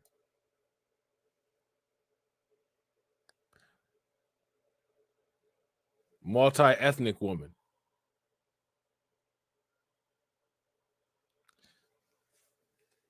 So she just was identifying as everything out here. She was intersectional, but actually she was white. Now, here's my question. Where do you see black people doing this at? Oh, yeah, that's right. Black people can't do this shit.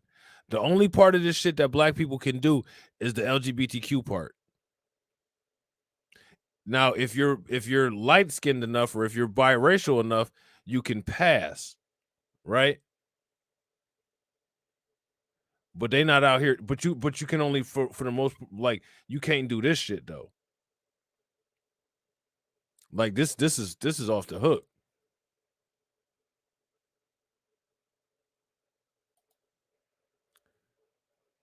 So now here it says, it really touched all the points, said Castro, who works for the Philadelphia Yearly Meeting, a Quaker group that frequently partners with the AFSC, and who was involved in the search along with AFSC staff members.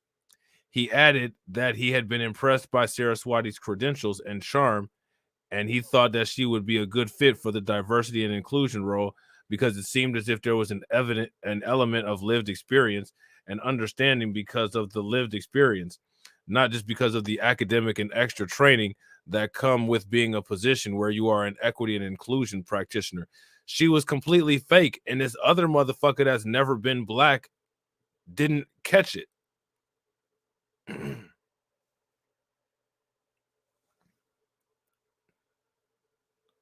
Dude, you're just so authentic. You're so authentic, you know what I'm saying? With your spray paint skin color, you know what I'm saying? Your made up ass name. And this motherfucker that's supposed to be some kind of diversity expert didn't even catch it. What kind of diversity are you an expert at? That you couldn't catch somebody masquerading as a fake diverse person? Your dumb ass should have got fired too, motherfucker. You supposed to be a diversity expert. So you're clearly not an expert at diversity.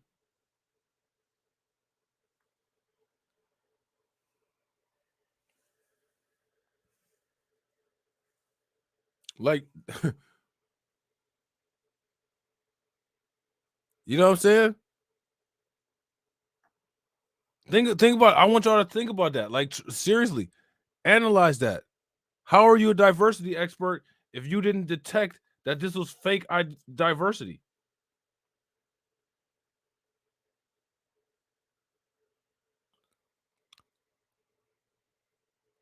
Somebody make that make sense.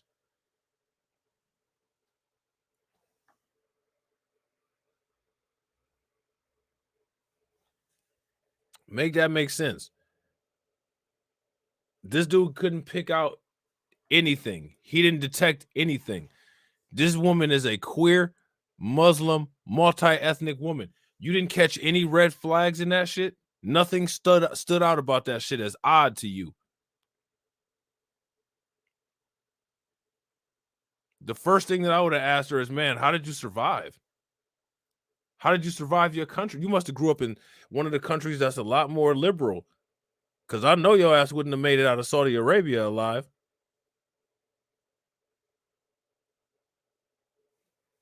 So now here it says, it really touched on all the points, said Castro, who worked for the Philadelphia Yearly Meeting, a Quaker group that frequently partners with AFSC, and who was involved in the search along with AFSC staff members. He added that he had been impressed by Sarah Swassey's credentials and charm, and that he thought that she would be a good fit for the diversity and inclusion role because it seemed, hold on real quick, it seemed that there was an element of lived experience and understanding. This motherfucker just intellectually stupided himself. Oh, I can just tell. I can just see. There's just so much. You're just so brilliant. You know, you have all this lived experience, and man, you'll be a great fit. You're an idiot. This woman is a freak. And when I say a freak, I'm not saying that in a bad way. I'm saying it in a way that, like, I mean that she's a freak. You know what I'm saying? Clearly, she liked the ladies. She is a lady and liked the ladies. You know what I'm saying? But she didn't like the lady that she is. So she said that she was somebody else. You know what I'm saying? And then not only did she do all that, she said, well, fuck it. I'm going to take it to the bank. And I'm going to get a good job doing this shit. And y'all hired her over someone with actual diversity.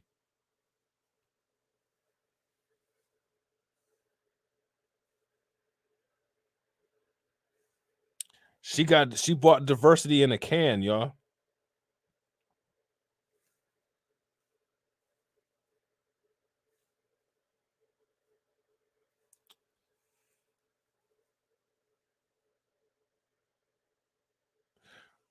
Her diversity came in a spray can. You know what I'm saying?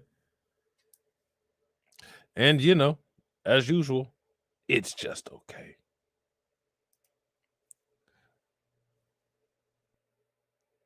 So now here it says Castro added, in my mind, it was great. A person of color, a queer person of color who happens to be Muslim. It's a woman, all these things, and someone who seemed to get it. I definitely feel conned. I feel deceived. You should. You're supposed to be a diversity expert, and you just proved that you're a diversity rookie. The revelation that Sarah Swassey appears to have created a false impression about her ethnic background has roiled the AFSC. Okay. Sarah Swassey did not respond to requests for comments sent to her by email, phone, and on social media. Lane Mullet, a spokesperson for the AFSC, conveyed a statement from the organization's leadership team that said, we are in receipt of documentation alleging that our chief equity, inclusion, and culture officer, Raquel Saraswati, has been misrepresenting her identity. AFSC has given Raquel the opportunity to address the allegations against her, and Raquel stands by her identity. Raquel also assures us that she remains loyal to the AFSC's mission, which we firmly believe. The statement added that the AFSC does not require any employee to, quote unquote, prove their heritage as a condition of their employment or in order to be a valued member of our team. So what if information comes out like a mom?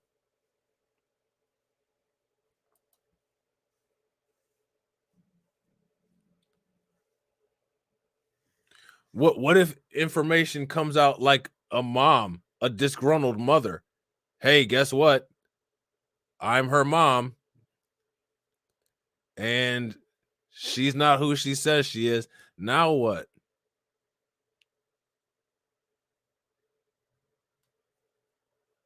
Now what? You know what I'm saying?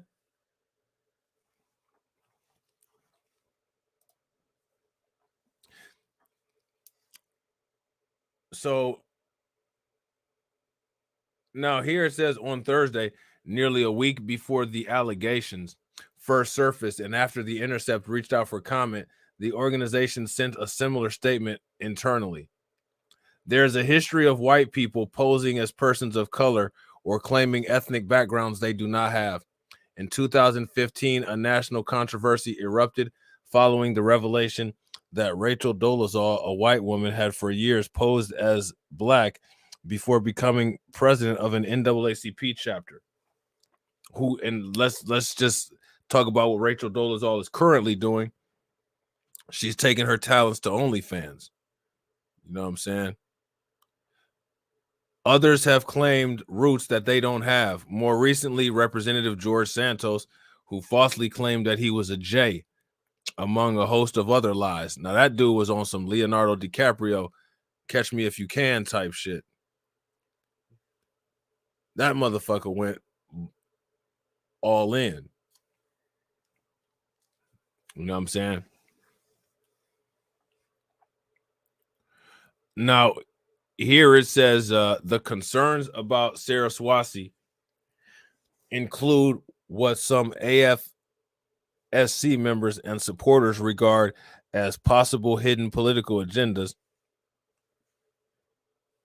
In an anonymous letter posted on Medium that The Intercept confirmed is from AFSC members, they noted that after 9/11, she appeared in conservative and Islamophobic spaces, including right-wing TV shows where she was presented as a moderate Muslim critic, a moderate Muslim critical of Islamic extremism. While a change in political views is not unheard of, Saraswati has not publicly addressed her work from these years, and much of it appears to have been scrubbed from the internet. What do y'all think about that? What do y'all think about that?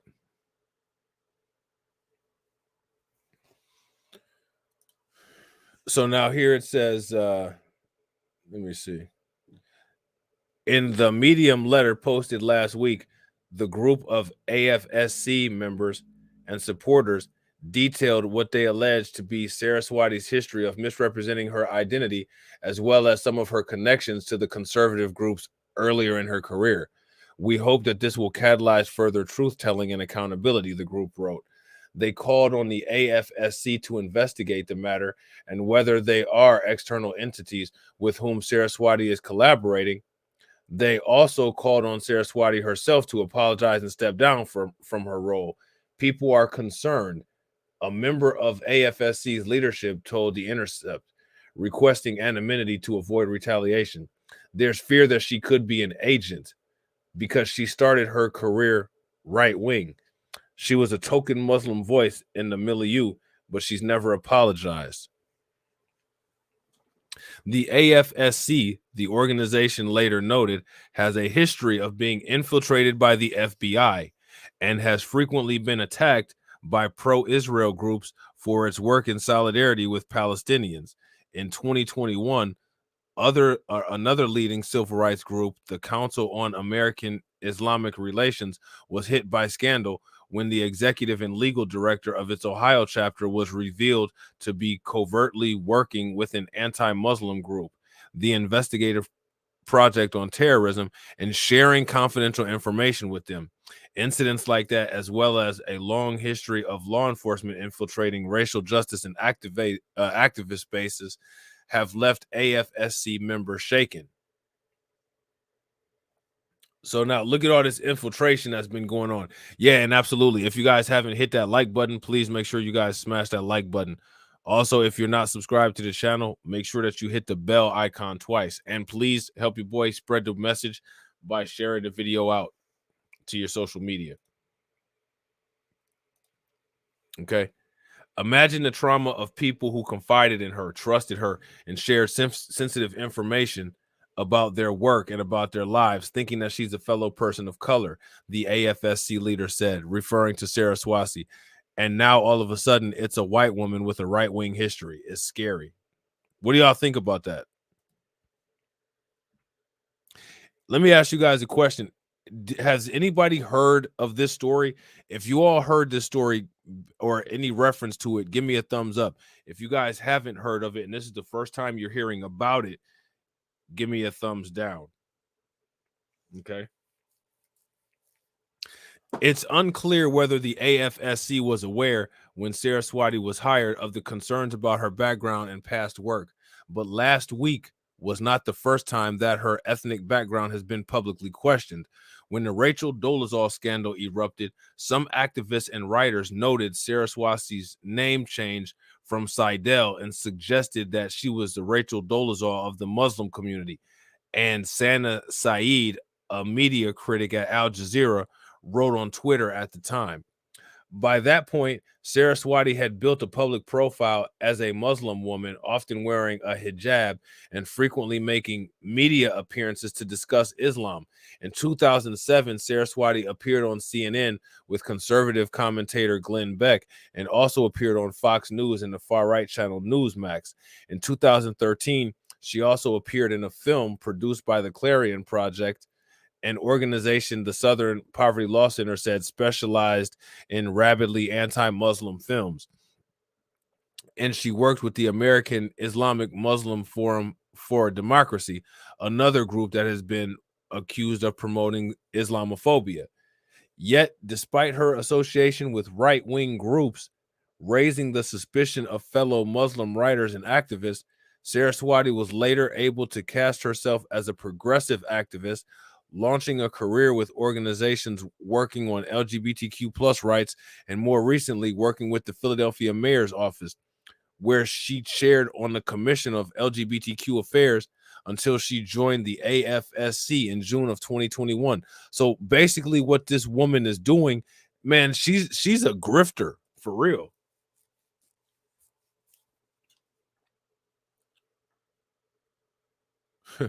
You know what I'm saying? Let me ask y'all a question. Do y'all think this woman is a grifter? If y'all think she's a grifter, give me a thumbs up. If y'all don't think she's a grifter, give me a thumbs up. You ask me, she's a grifter, bro.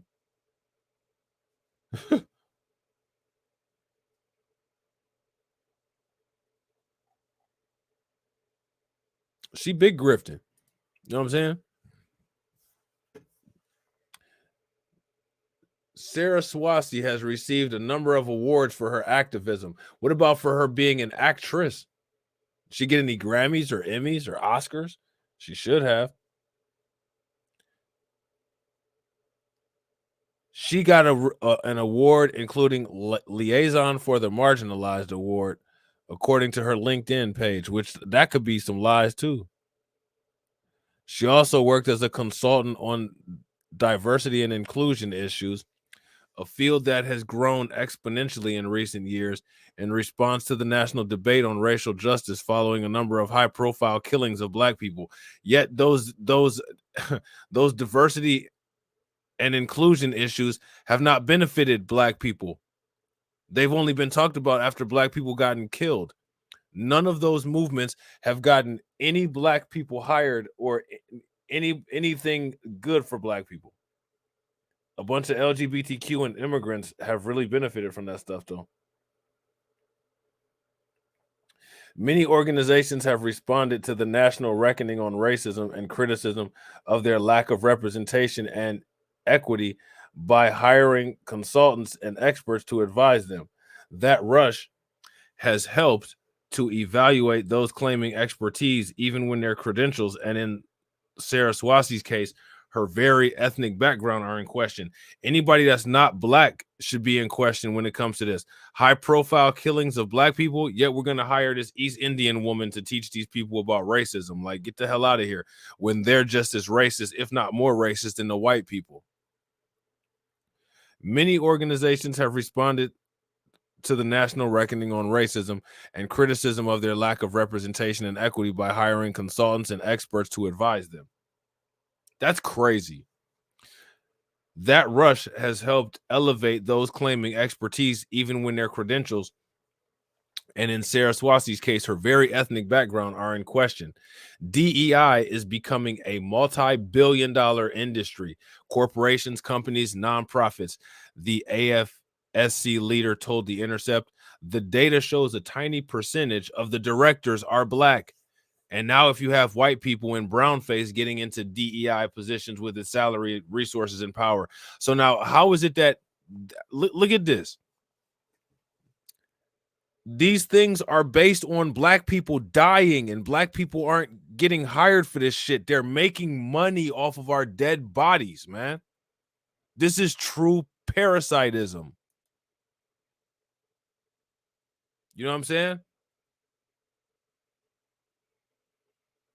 And remember, this lady was a right-wing woman at first, and then she just flipped the script and said, I need a job somewhere else. Saeed told The Intercept in an email that the Saraswati controversy is an indictment of the diversity, equity, and inclusion industry's shortcoming and puts a sharp, bright light on the DEI industry itself. Did AFSC not vet their candidates like Rachel? She added, there has been a critique that companies and organizations use DEI as a shield against criticism of structural issues, and that can continue to persist in the workplace. The people often hired in these positions are not qualified and will usually hurt more than help in redressing problems around inequalities and exclusion. For the AFSC, it's known for progressive values in history. To have hired such an individual is also a damning indictment of how superficial and detrimental to safe, inclusive workspaces DEI can often be.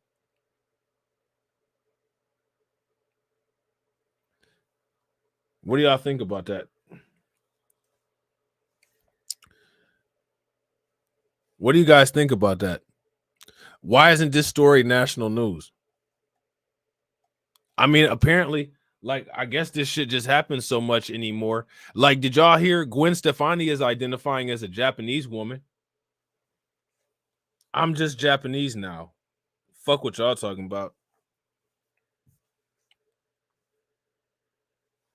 I mean, like, how do you do that?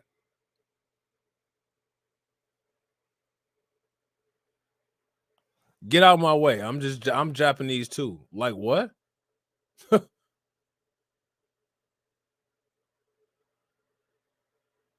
How do you do that?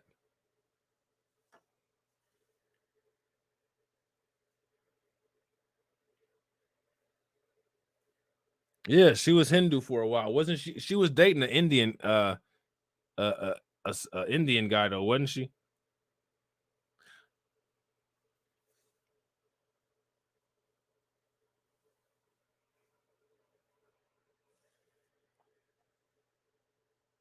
Yeah, I gotta agree with Torian. I'm white and I say so. That's how.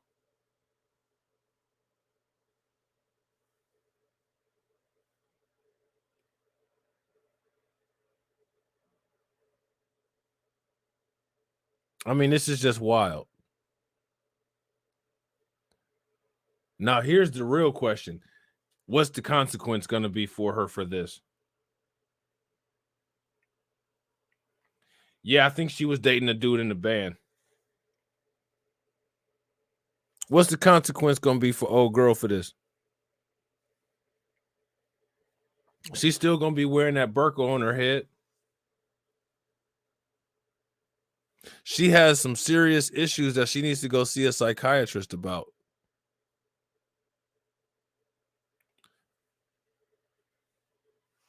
But I got to agree with Katsy.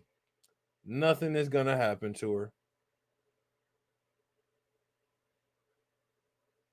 She might start an OnlyFans. You know what I'm saying? That's about it.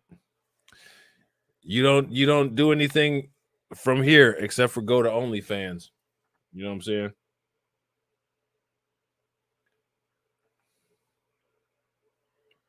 You go to OnlyFans with your diversity hustle. She might keep the bronzer. You know, she could actually be like a poster girl for that bronzer. She could say, this bronzer is so authentic, it got me a job as an Arab. Her and Rachel Dolezal, they should actually get jobs for some companies like that. You know what I'm saying? If you want to actually get inside of a toaster, you know what I'm saying, and toast yourself till you look like a motherfucking Pop-Tart, wear this shit. Rub this shit on your skin. You know what I'm saying? Because you will fuck around and get hired and can check the black check mark on the box if you use this. You can make millions of dollars doing that. That's what these motherfuckers should do. Put that on your resume. At least you will actually be doing something real. You won't be lying about who you are. They actually slid your ass in a human toaster. That shit should pop you back out just like how a toaster pop bread out. But instead it doesn't. They just open the door and walk out and then go apply at the local diversity and inclusion place and get a job and say their name is J-Lo or some shit like that. You know what I'm saying?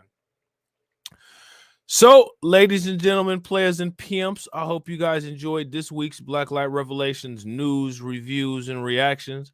If you're not subscribed to the channel, make sure you hit that bell icon twice, smash the like button, share this video out to all of your followers. Make sure you guys leave some comments, and I will see you all next Friday. All right? Peace.